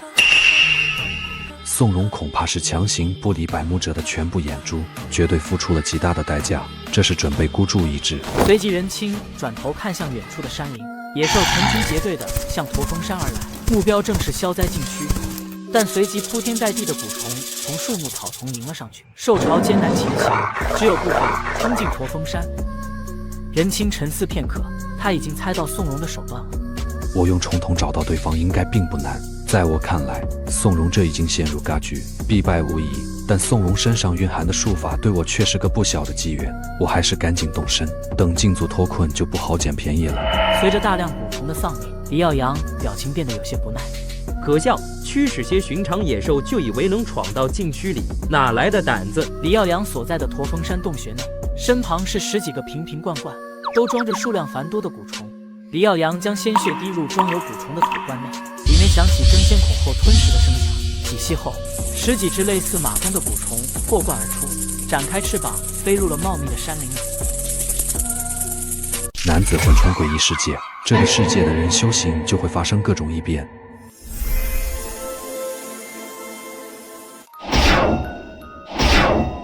木姑娘，还有个修士没有解决，你去控制住他的尸体，以免死后产生新的禁区。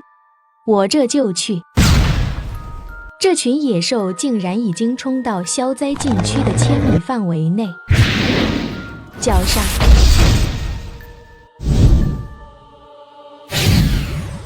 木易依次检查了下野兽，结果竟然皆是较为寻常，甚至连施法的痕迹都细微不可查。那修士难不成根本没有进入山内？木易闭上眼睛，接受植被的反馈，无数杂乱的记忆涌入脑海，他尽量从中找到有用的信息。就在10数分钟前，有一头体型壮硕的老狼爬上布满悬崖峭壁的后山，朝消灾禁区的侧面摸去。不过老狼已经冰大，应该坚持不了多久。木易伸手让鸟飞过来，他的嘴里发出阵阵鸣叫，似乎在与鸟交流着什么。不管这头老狼是不是修士假扮，都必须得阻拦下来。要是因此影响到消灾禁区，后果不堪设想。值得庆幸的是，禁区被术法无差别的包围，哪怕鬼使劲想要短时间内突破，恐怕都并非易事。老狼无力地倒在地上，只有从起伏的腹部才能依稀看出，他还未完全嘎去。此时，一颗干瘪的头颅从缝隙里钻出，皮下看不出丝毫血肉，像是具白骨骷髅。鬼使，鬼使，鬼使！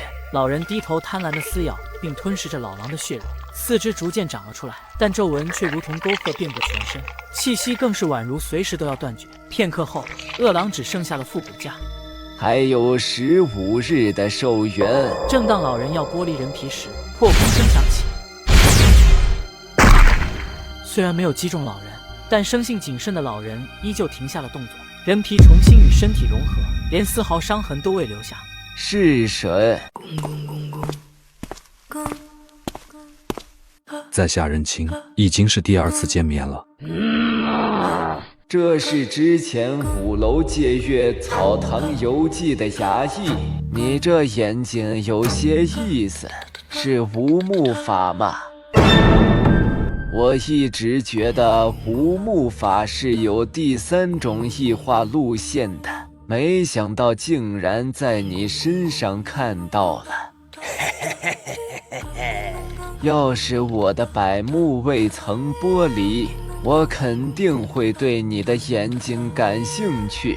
任清只感觉背脊发凉，但随即恢复了镇定。重要吗？确实不重要。宋荣试探地退了一步，任清立刻跟进。既然你不急着出手，应该想要问我什么吧？世间有无延寿的法门？当然有了，但都要付出代价。生食人眼只是最为寻常的手段，有些甚至连我都不忍直视。禁足赶来大概还有100息左右，难道你不想知道？生食人眼还是算了，明显延寿的上限不高。驼峰山内的禁足正在不断搜寻着宋荣，如果无法尽快得到想要的结果，那么只得作罢。太有趣了！宋荣挥动左手，手臂的血肉宛如花蕊般绽放，眨眼间组成只样貌畸形的兽首，朝人清张牙咧嘴。男子魂穿诡异世界，这个世界的人修行就会发生各种异变。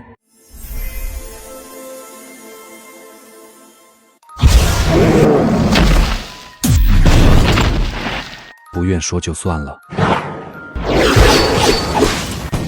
原来人清，你与我是同样的人。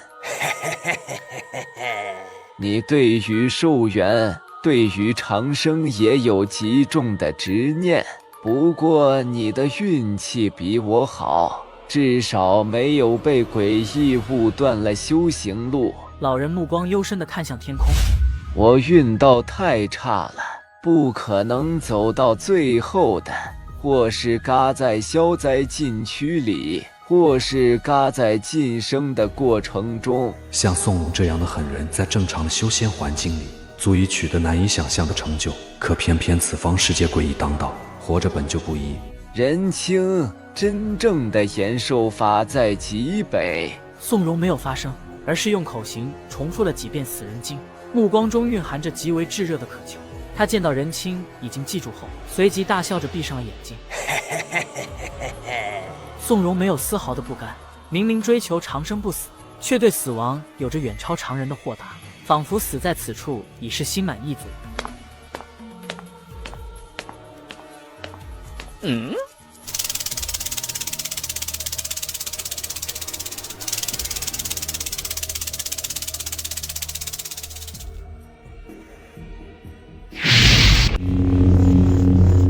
别急着伤人性命，否则会形成新的禁区。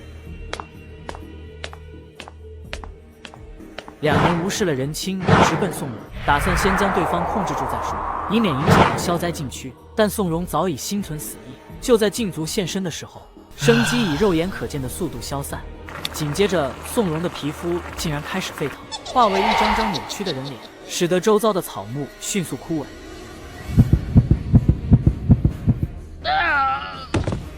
这心跳声应该属于他另一种术法的诡异化。如此术法难道与五脏神般作用于内脏？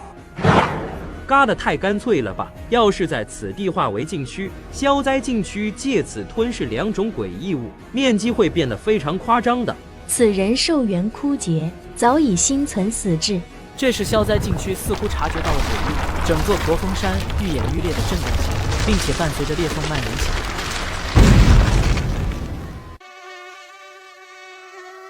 真是浪费。随着宋荣被石化，两种即将形成的诡异物就像是被按下了暂停键，驼峰山的震动也戛然而止。好在驼峰山有禁足驻守，否则就算宋荣没有成事，也会造成不小的麻烦。李耀阳朝任清微微点头：“你是火攻，看你身手不错，为何不是禁足？”任清天资非凡，自有宋老做他的引路人。既然消灾禁区生出异动，我去查看下情况。木姑娘，你留在此处等宋老吧。我已经用千因术知会过了，他们还在处理营地的诡异物。这具尸体现在算生算死？死了。李耀阳的蚊虫能够暂且封印诡异物，不过等到返回衙门后还要重新处理。系统帮我探查一下宋荣所修术法。人皮书已掌握，无法消耗寿元掌握。众魔经铭刻于天魔碑上。修炼此法要将血液化为魔种，需要20日内消耗常人10倍的血量才能修成。这种魔经每天要流失1半的血液，就算造血功能跟得上，持续不断的失血也会导致器官的衰竭，甚至死亡。并且魔种到底有没有副作用还另说。男子魂穿诡异世界，这个世界的人修行就会发生各种异变。还是先不忙晋升，至少要在禁足那旁悄测及知小种魔经的异化方向。如果得不偿失，还不如就此放弃。宋宗吾的表情略显复杂，凝视着宋荣的尸体许久，随后念诵起了往生咒。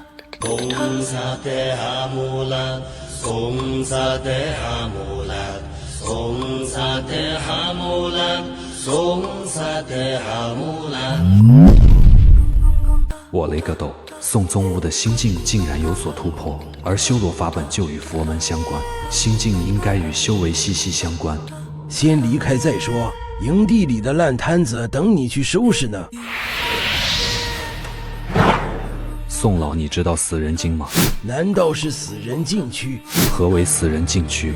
事关死人禁区的术法早已无人掌握，不过据说跨越3乡城北的10万群山，有片望不到尽头的禁区，名为死人。死人禁区可能是阳神境。任清见死人经涉及到延寿长生，有些按耐不住心头的悸动，但得知死人禁区可能是阳神境，便默默地闭上了嘴巴。等任清回到营地后，发现营地比想象的还要乱，主要因为百慕禁区的形成，导致大部分囚犯被卷了进去。哪怕百慕禁区只是出城，死的人不多，但依旧引起了囚犯们的慌乱。这些囚犯的情况像是得了幽闭恐惧症，现在再让他们进入溶洞内，怕是浑身瘫软，想要挖矿显然不现实。麻烦的是，消灾禁区正在下沉，如果10天内不能完成开凿，溶洞便会率先坍塌。那能用蛊虫吗？李耀阳的蛊虫附体只要半日，这些囚犯都得立即而亡。况且挖掘需要收尾，必须更加小心。要不然尝试治疗幽闭恐惧症。想什么呢？尽快安排衙役把囚犯看管起来，然后你跟着我们进洞挖掘。接下来几日都往返矿洞挖矿，囚犯也被安排到一个地方，由衙役统一看管。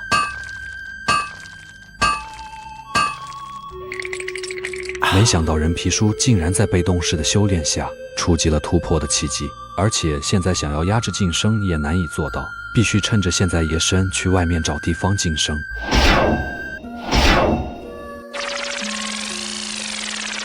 我平日里修行都是靠系统晋升，并没有突破经验，竟然是炼皮，也许用这瓶毒粉能起到不一样的效果。任清将衣服脱下，然后用粉末狠狠地在皮肤表面摩擦，一股火辣辣的痛感传递开来，毒性逐渐渗入骨髓，皮肤有些地方都呈现深红色。突然感觉血液快速流动起来，一股无端的恐惧涌上心头。此时皮肤如同粘液般流动起来，显得极为莫名诡异，耳边甚至响起了呢喃细语。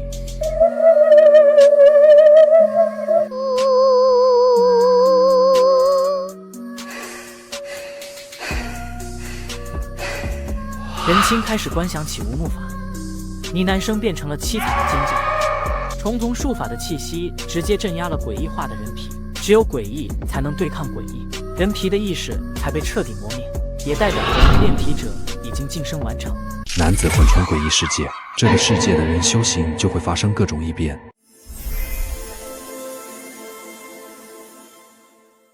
任清，年岁17，寿元7年，术无目法，重瞳者，神族经，狼族者，人皮书，炼皮者，饕餮法，复位者，替死鬼皮，纳伤不死，五谷血魔，血肉无形，人面兽妖，容皮化兽。系统没有显示有何异样，说明术法自主晋升是可行的，就是免不了要面临风险。如今也快天亮了，还是先回去，免得引人误会。任清，你一大早去哪了？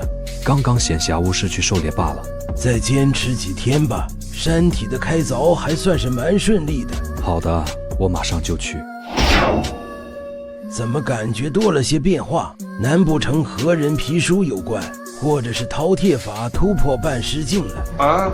还是等挖掘完毕后，将鬼使境的一些利弊告知给任清？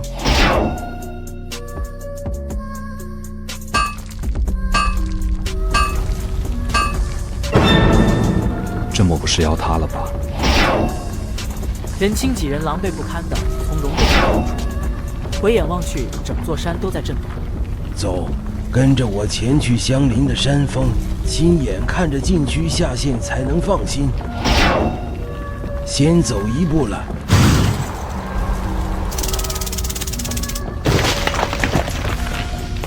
虚实领你。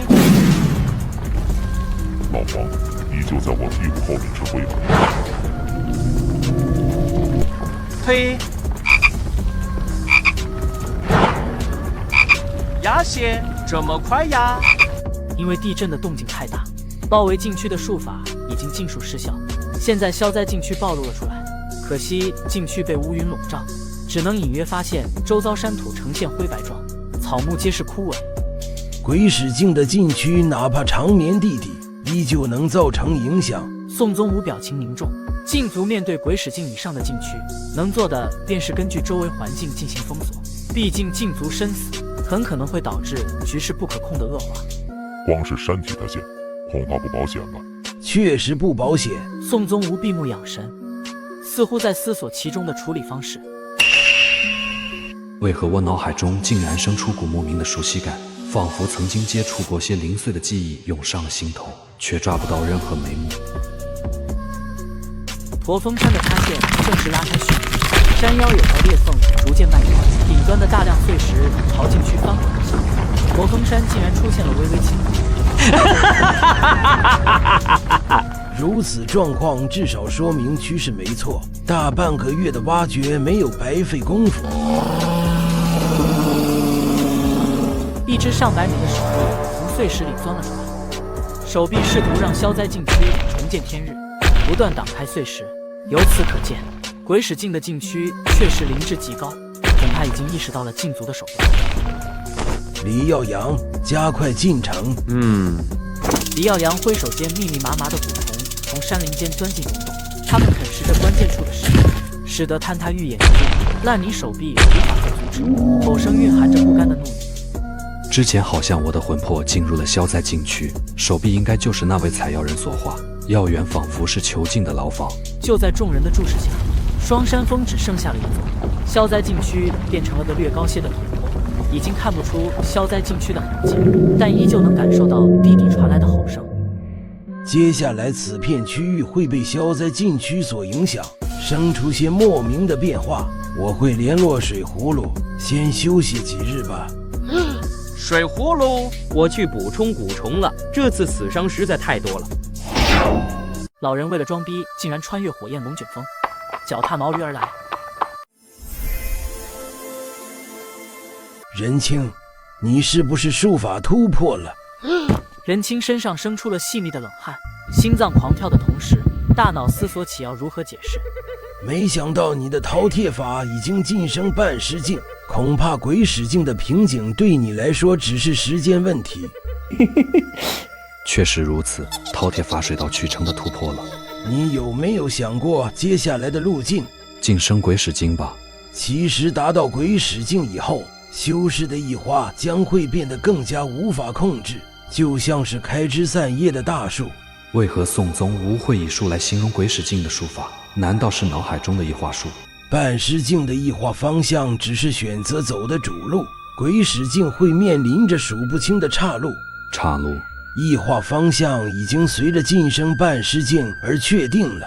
鬼使境主要是经历3次蜕变，所谓的蜕变又被称之为鬼变，是彻底脱去凡胎，证得大道的必经过程。宋宗武这样六目六臂的妖魔修士，提什么大道就很没有说服力呀。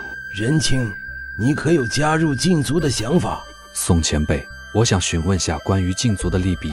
别看禁族所属衙门，实则却互不相干。虽说禁族遭遇的危险更多，但都是确认不会伤及性命，内部也较为松散，能够便捷地获取资源。怎么感觉禁族的待遇和想象中有些不同啊？禁族还掌握数量不少的诡异物，所以依赖吞食诡异物晋升的修士，才会削尖了脑袋想进来。这个感觉不错呀，到时候可以挑出不少适合自己的术法。对于你来说，禁族拥有更为稀有的资源，比如说用效果更好的兽眼辅助修行。宋宗武点到即止，没有要求任清必须得加入禁族。宋前辈，那如何才能加入禁族？每年的名额都不多，并且要与其余城镇分配，具体得等回到三乡城询问衙门。两人又聊了许久，任清借机请教关于众魔经的信息。宋宗无是有听过此术法，以这2种异化方向都涉及血液，除了借助血液控制他人心神的控心者，还有赋予血液灵智，从而唤出傀儡的血影者。任清见到天色已晚，便准备去营地歇息。水葫芦此人性格喜怒无常，等他临近此处时，我会用血心召集你们。宋前辈你放心。滚滚任清在平静的闭关修行中过去了数日，直到怀里的血心跳动速度猛地加快。看来水葫芦到了，消灾禁区也即将收尾了。把你们叫来是因为水葫芦的心性过于古怪，落单可能会遭遇危险。这次消灾禁区位置涉及山地，本就要由水葫芦来此，小心为上即可。我见识过水葫芦的手段，绝不是什么善人。我们查看下情况再说。众人迈步进入消灾禁区，没想到原本的荒芜之地，竟然在短短几日内长满了的灰色杂草，空气中还弥漫。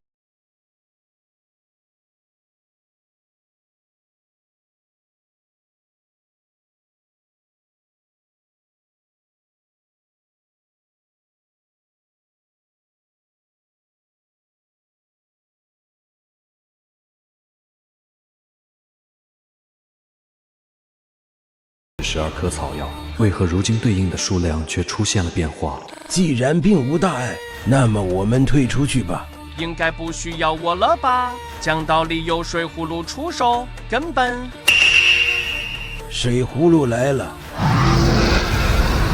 一见未来，为何不败？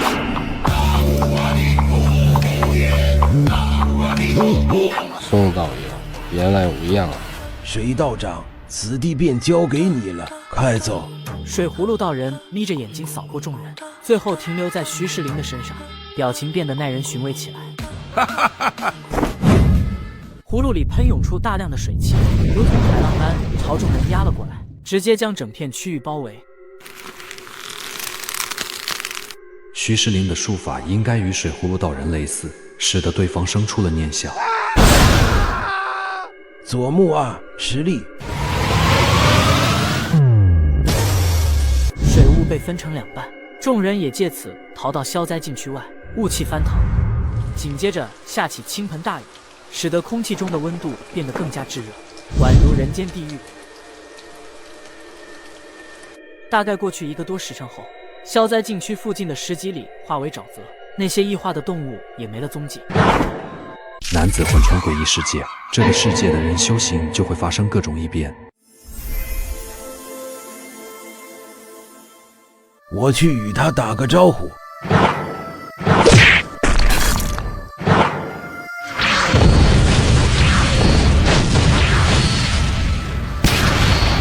黄子怪，土地接下来就看你们俩了，尽快完成便返回3香城。毒液从黄子怪的口中喷涌而出，落在沼泽里。土地吞下解毒用的药丸，然后身子钻入了地里，开始搅动100米内的沼泽，毒素逐渐融入。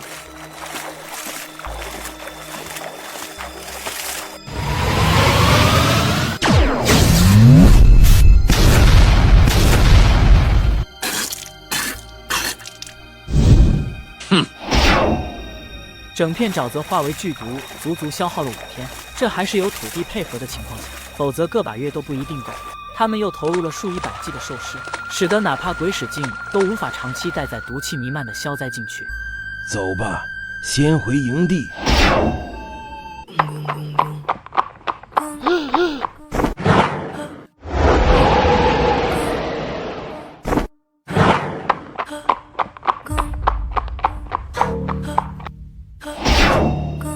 那些囚犯怎么不见了？宋宗武表情阴沉地打听了一圈，看来确实是水葫芦所为。宋老驼峰山的12棵诡异草药是怎么回事？那12棵诡异草药是受到消灾禁区影响长出来的，几乎每个被封锁的禁区，周遭生态都会改变，代表的是消灾禁区内蕴含的12种诡异物。从草药的外表能看出诡异物的特征。为何我总感觉少了颗？真正的数量应该是13，而非12。出发回3香城吧，衙役在前，禁足殿后。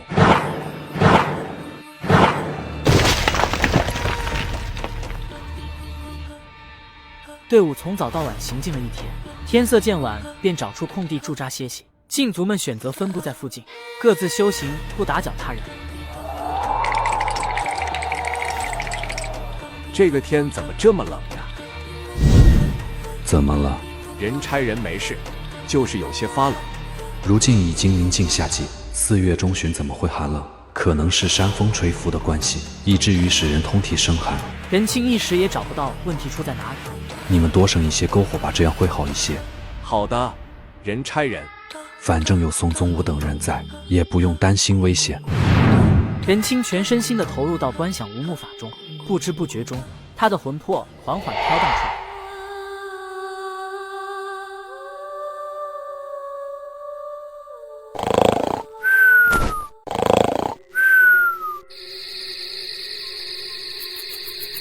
以我现在灵魂的状态，似乎能够更清晰地听到外界的声音。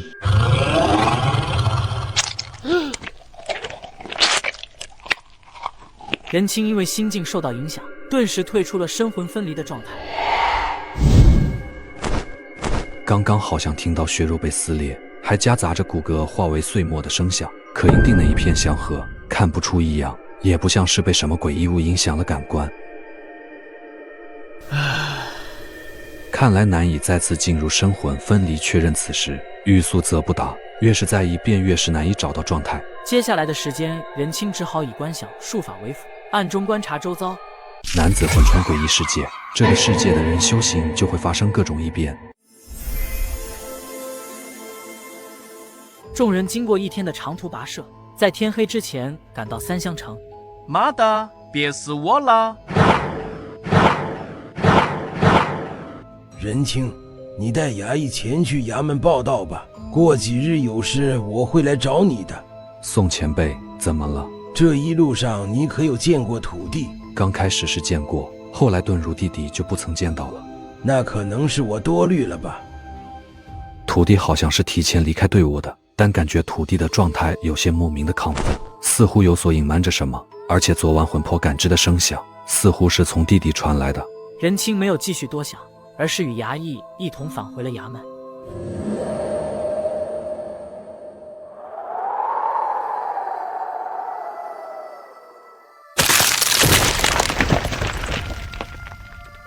片刻后，从土地的身上长出一株血红色的嫩苗，眨眼就有数米大小。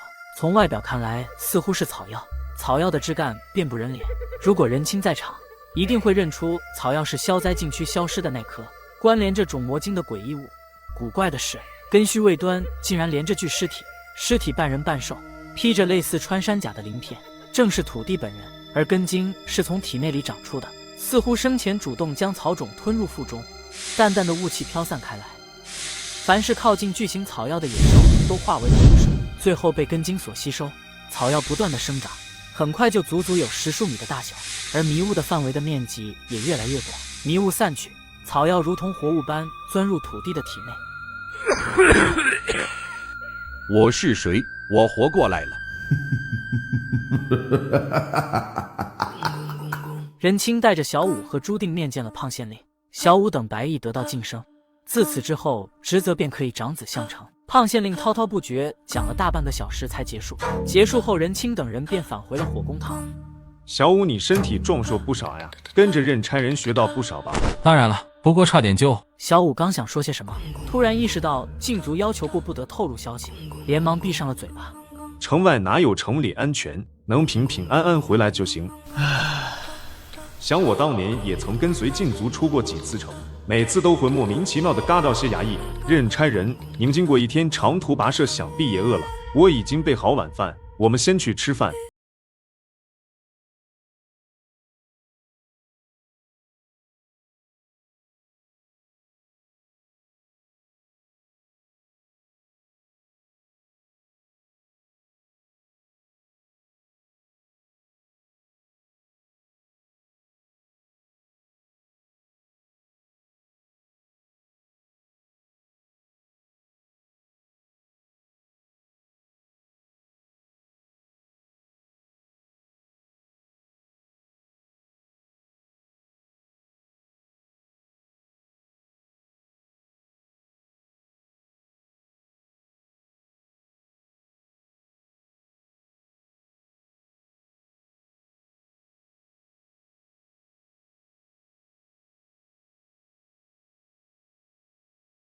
任清带给我的压力更胜一筹了。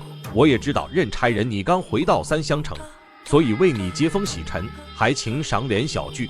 没空，而且禁足那找我还有不少事情。既然任清搬出禁足，肯定是有所倚仗。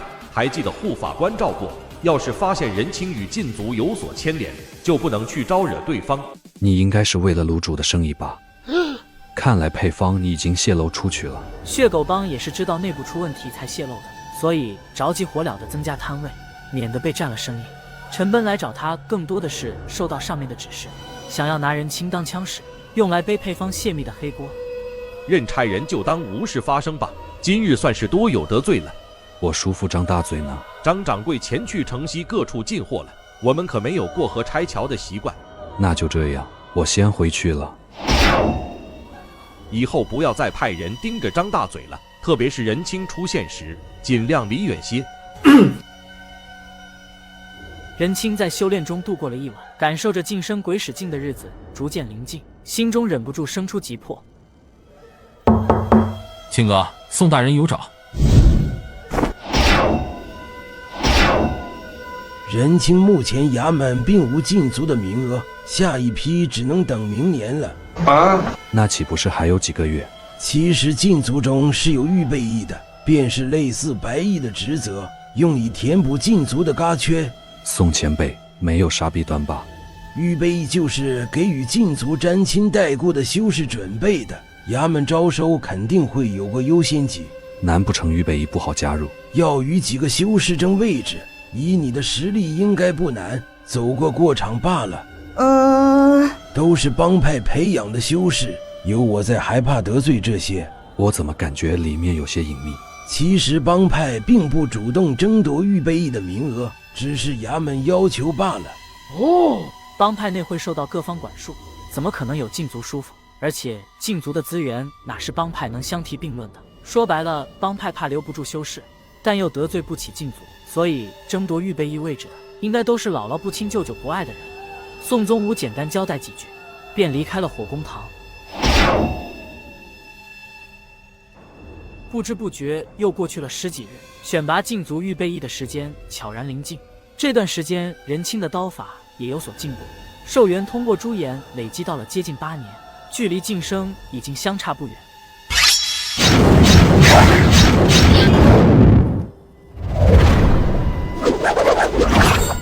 跟我走。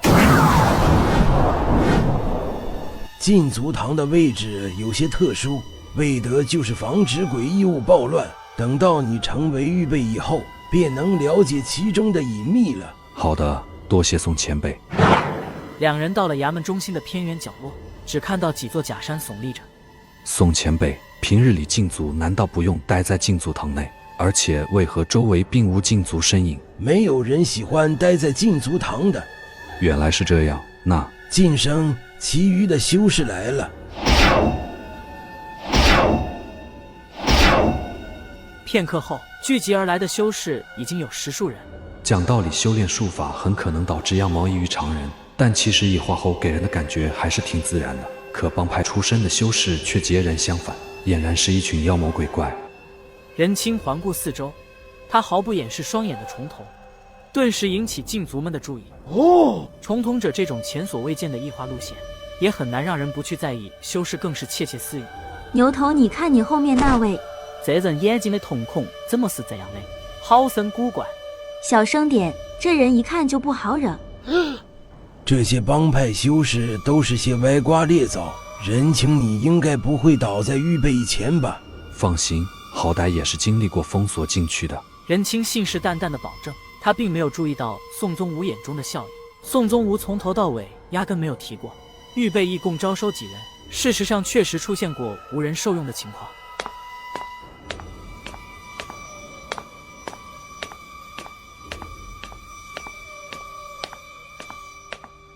此人走路宛如迎风杨柳，恐怕掌握的是驼峰山见识过的术法蛇推法。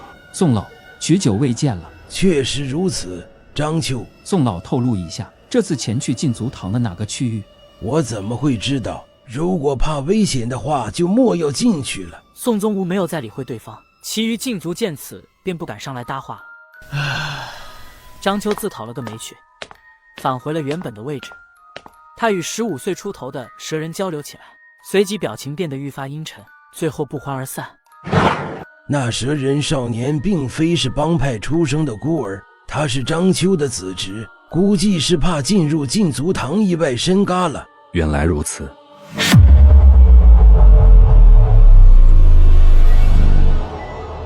可以进了。怎么感觉禁足堂有些阴间呀？男子魂穿诡异世界，这个世界的人修行就会发生各种异变。黑暗中，任清仿佛迷失了方向，如何施展重魂都没有用的。看来我可能是陷入了某种术法，还是用大苗刀探探路。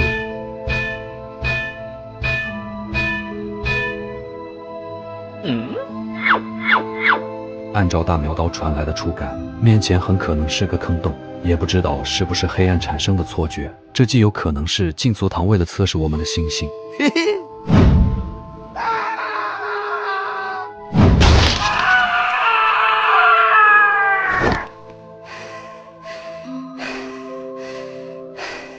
好险！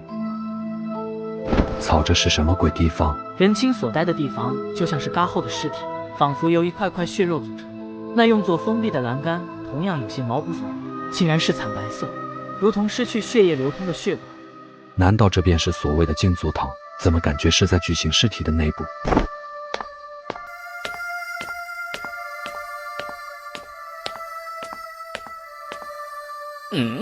外面竟然有着数不尽的牢房。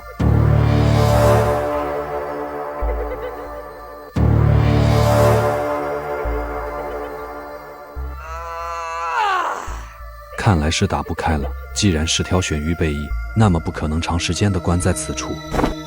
任清盘腿坐在地上等待，片刻后果然生出了异样，血管栏杆中有纯黑如浆般的血液流动，墙壁随即活了过来，逐渐开始蠕动。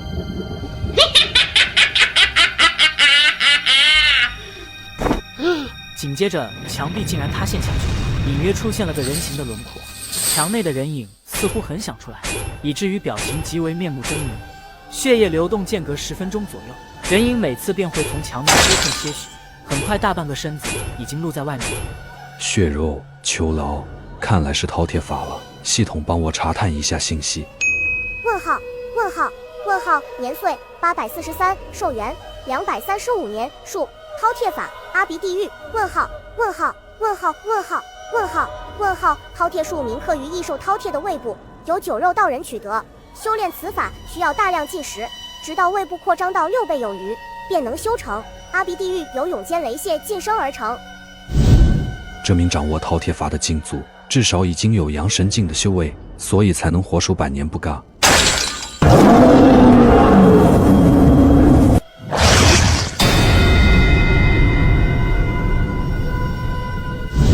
狱卒由阿鼻地狱衍生而来，境界半尸境初期。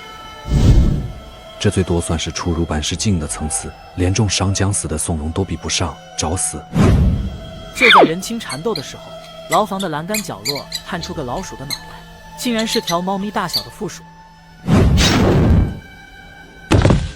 阿鼻地狱内哪来的老鼠？阳神境的体内空间岂是普通生灵能够存活的？这恐怕来自修士中的一人，控制着老鼠穿过血管栏杆。操，这人为什么如此强大？凭什么你不用九死一生的修炼术法，也不用顶着副不人不鬼的模样，给我死死死？啥也不是。老鼠释放毒气后，脸上满是快意，然后悄悄地躲到了走道上的角落里。哼！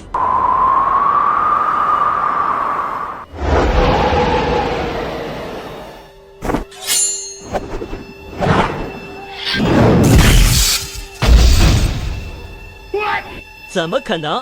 人清竟然可以如此轻易从牢房脱困？总算可以出去了。王三儿，年岁36，寿元11年，属幻觉，属弩者，由文幻道人创出。修炼此法需要得特制温毒，连续服用16日，待到身体幻毒不死，方可修成。好像城东有个类似的不入流帮派，专门干些下三滥的偷盗事宜，好像叫做烂泥会等等。话说修士在阿鼻地狱身死，应该也会生出诡异物吧？呜呼，那岂不是可以挑选合适自己的术法了？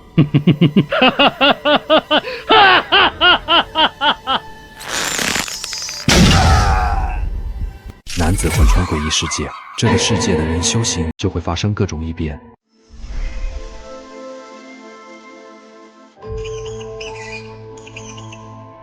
十几只负鼠从某处牢房里钻出，想要远遁离开。呵呵，附近前后连条岔路都没有，能逃到哪里去？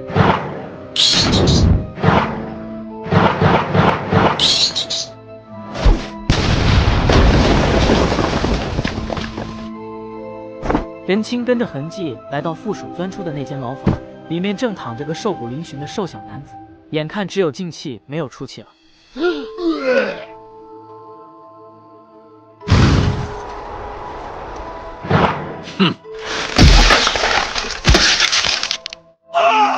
牢房里的干瘦男子顿时没了声息，尸体又被阿鼻地狱本身吸收，像是从未出现过。总算死了。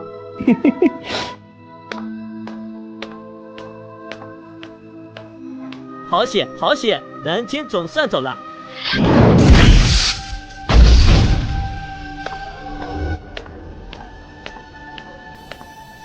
您大人不计小人过，饶我一命吧。你的术法有何作用？说来听听。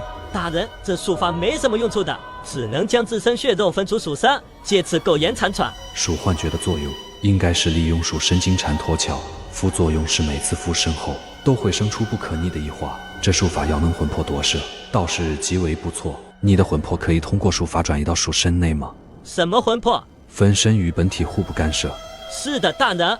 我知道了，属幻觉是将记忆转移到分身内，活着的已经是另一个自己了。王三儿根本听不懂任清所说的话，他的小眼睛盯着牢房外，似乎在等待着什么。禁足是如何挑选预备役的？大人，只要能从禁足堂出去，其实就算通过了。那该如何出去？大人，我对禁足堂还是有些熟悉的，这里乃是……王三儿语气恭恭敬敬，同时想方设法地远离任清。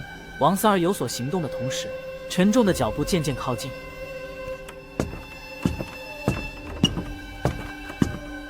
狱卒竟然死而复生，朝任清所在的牢房冲来。狱卒竟然死而复生了。现在人清被狱卒吸引，只要我的板牙能够触碰到对方，沾染了些许鼠毒，哪怕是鬼使劲照样的身体麻痹。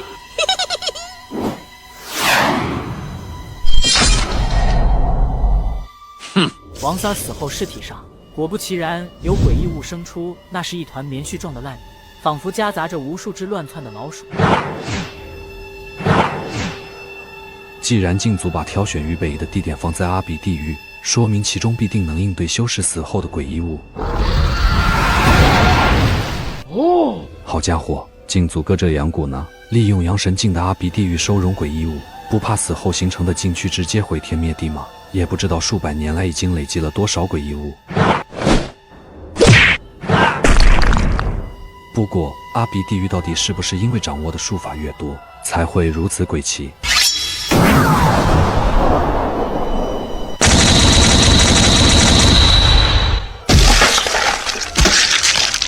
还是先找个修士打听下消息再说，顺便看看有无合适的术法。任清穿行在走道里，他很快利用众瞳发现了狱卒留下的痕迹，似乎在追逐着某位修士。任清本打算救人博得性命，狱卒再次复苏跟了上来，有种不死不休的架势。操，这个任清是想祸水东引吧？我后面都还有一个狱卒跟着你。看来此人想要甩开我呀！两人一前一后卖力狂奔，周遭的环境出现了变化，似乎来到了阿鼻地狱新的区域。任清，我们往日无冤，近日无仇，何必要痛下死手，把禁足吸引过来？我见此处已经离开监牢，接下来是否还要继续深入？其实我们现在并没有到达禁足堂，唯有穿过绳结洞才行。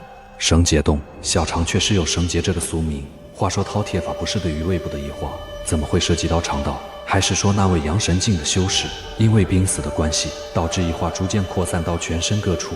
阿鼻地狱恐怕已经覆盖整个肠胃。等到达禁足堂后，就能知晓如何离开了。在下任清，怎么称呼？林城。此时2名狱卒快速临近，你我各自对付一头狱卒，等到空出手来。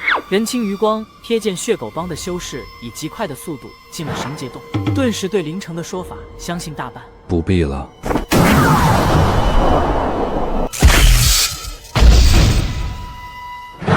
男子魂穿诡异世界，这个世界的人修行就会发生各种异变。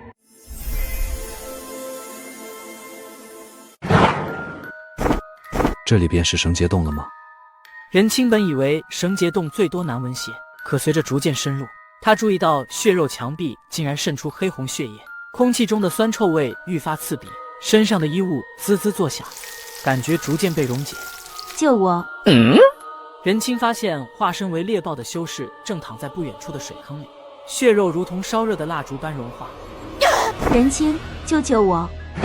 你这个样子已经没有救了，我还是先给你一个痛快吧。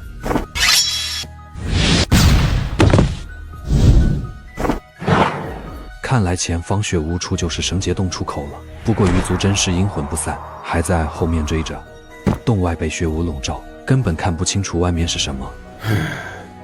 算了，都到这了，还是穿过血雾看看。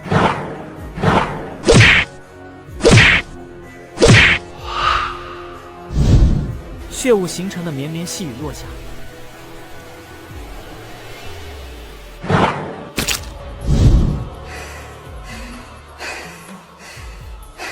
总算出来了，感觉整个人都要融化了一样。怪不得宋宗无说没有禁足喜欢待在禁足堂内，这地方确实过于阴间了。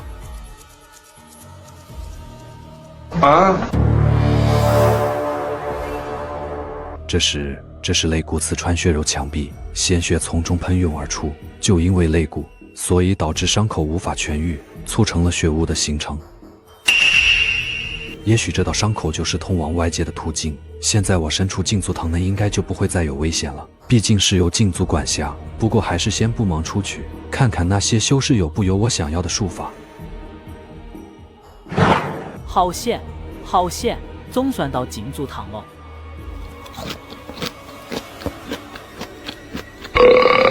小好的体力总算恢复了。这是禁足堂外见过的那名牛角修士，应该是靠着这外放的骨甲防御撑到了禁足堂。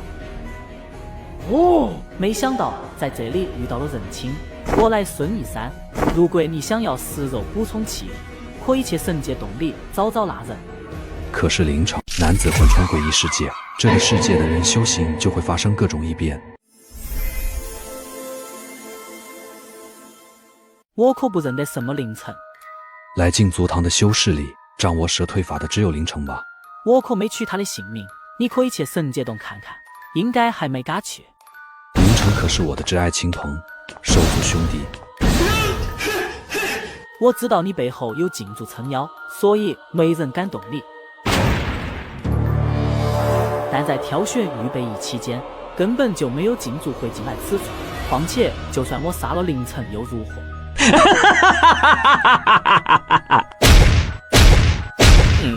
我如此强势的向任清靠近，为何他没有一点退缩？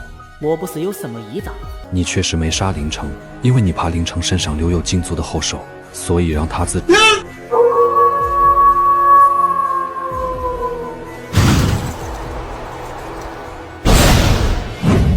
听说牛脖肉质较细，特点是肥瘦兼有，入口干实。牛里肌肉脂肪略少，异味道鲜美，令人称赞。立即，你那个父亲还在绳结洞里，就不怕他被酸水辐射死吗？这么一说，确实应该速战速决。怎么可能？以披甲弓的坚韧程度，轻易不可能被破去。你这外放的骨甲术法，让我有些失望呀。牦牛禁由牛魔所创，修炼此法要将不足月的婴儿放进生胎寄养3年，为母牛服用大补的药材。修成后，身躯化为半人半牛，披甲弓铭刻于无名骸骨之上。修炼时，浑身骨骼会逐渐碎裂，碎裂6次方可修成。不好，又要被阿比地狱吸收了。系统，快给我学习披甲功。是否消耗1年寿元，掌握披甲功？是。披甲功已掌握。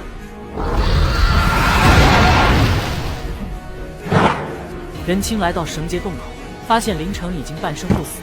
林城的皮肤表面有着大片的灼伤痕迹，而左臂残缺，双腿更是被孙一山挑断脚筋。没死吧？任清小心些，有个掌握莽牛劲的修士会杀人食肉。没事，他已经死了。啊！你还能坚持到离开禁足堂吗？禁足野外寻宝，却意外掉入了阿鼻地狱。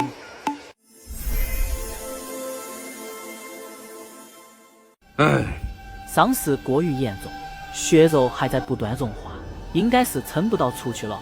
如果有食物补充呢？那应该可以。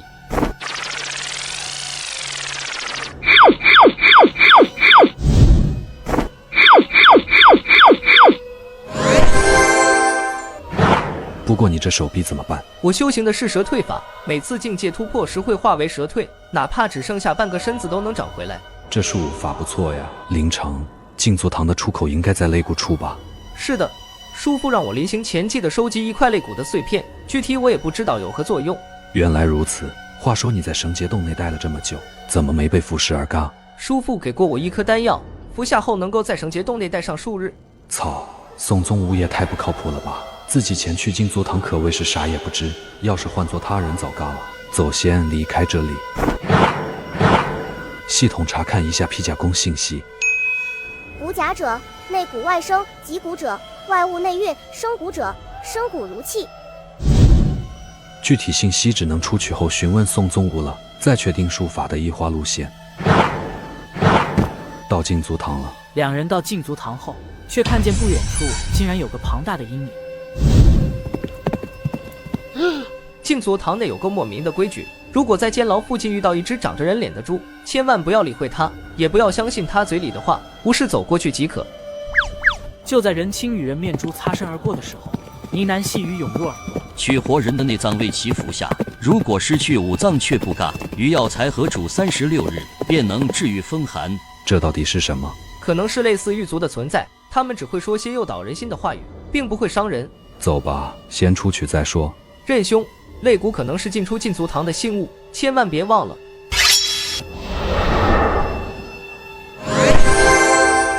哦，没想到肋骨以肉眼可见的速度恢复了。接着跟我走。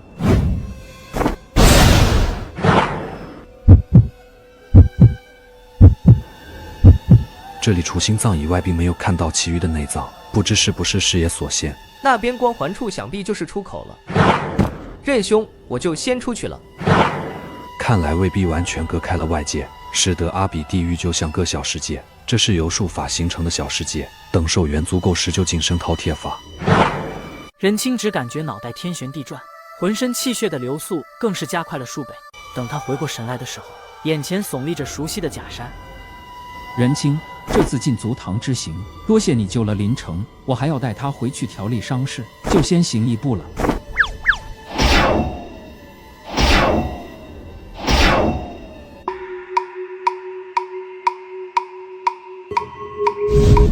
比我想象的更快些。宋前辈，现在我已经是预备役了吧？忘记提醒你获取骨池了，你再去趟禁足堂吧，反正1回生2回熟。宋前辈真不靠谱，还好我取得了骨池，要不然我还真要跑一趟。这确实是骨池，将鲜血喂食给骨池超过10息，便会生出前去禁足堂的门径，但只能使用1次，每隔5日还要用鲜血滋养，否则会化为灰烬。有什么要问的问吧。禁足堂到底是怎么回事？禁足堂其实是处于某位阳神境大能的体内，后者不知为何魂飞魄散，身体勉强存活。饕餮法的复位者与禁足堂是同出本源，潜力不可估量。因为阳神境的复位者乃是阿鼻地狱，所以那名修士被称为地藏王。宋前辈，我在禁足堂内遇到纸人面猪身的怪物，是不是与诡异物有关？连尸猪都遇到了吗？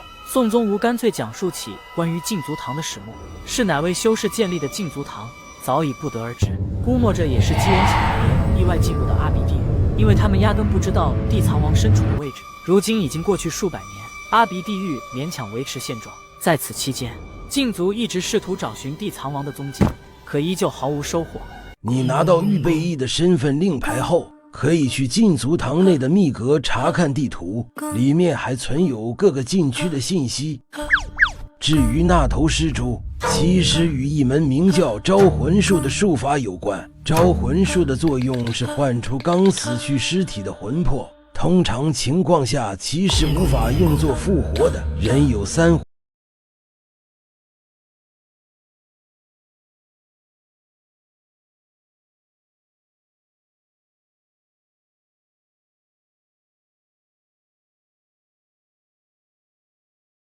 随着仪式进行，首先招来的是尸猪魄，可他丝毫没有对地生人，嘴里还说着莫名的话语。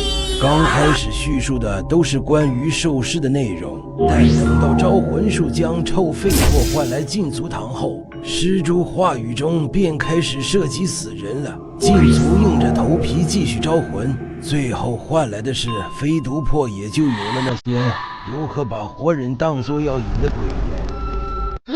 这不是也说明了，随着换来的魂魄越来越多，尸狗魄言语中蛊惑人心的能力也会水涨船高。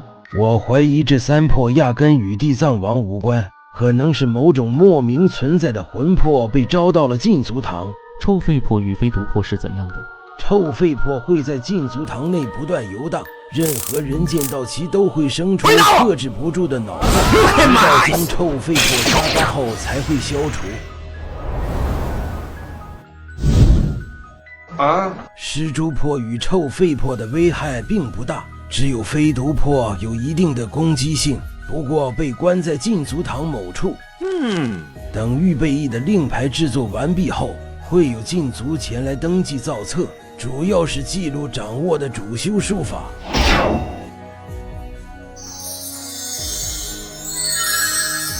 试试。这个是禁足令牌，给你。这个就是禁足令吗？倒是够诡异的呀。这次预备役共有4人，等你今生鬼使尽后，时满1年便会成为正式的禁足。你将主修术法告知于我，如果出现与鬼异物相关的事情，禁足堂会根据术法派遣前去。主修无目法，境界是半世境重瞳者。重瞳者具体的能力是何？双眼能洞察到更多的细节。任清把才开发出来的神魂分离故意隐瞒。那这个重瞳者的能力最适合打酱油了。禁足堂内其实有些修士会常驻，以方便获取资源。禁足堂里有交易用的市场吗？有处地方叫做鬼市，但只有每月15才会开放。多险！不知宋老有没有和你提过密阁，里面留有晋升鬼使境的经验？怎么突然走了？还是先去一趟密阁，不吃开。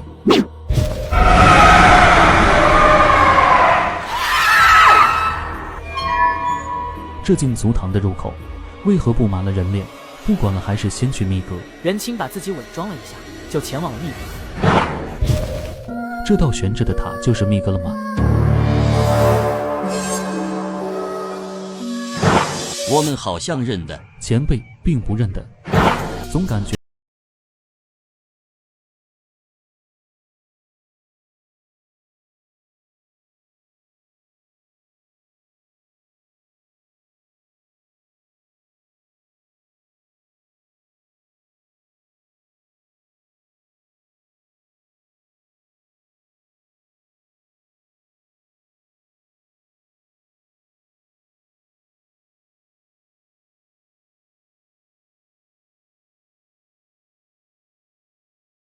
徒弟为何要找寻这类信息？如今消灾禁区已经被封锁，再去探究这些也没有意义。徒弟身上的异样还是交给宋宗吾处理吧。记得点赞关注哦。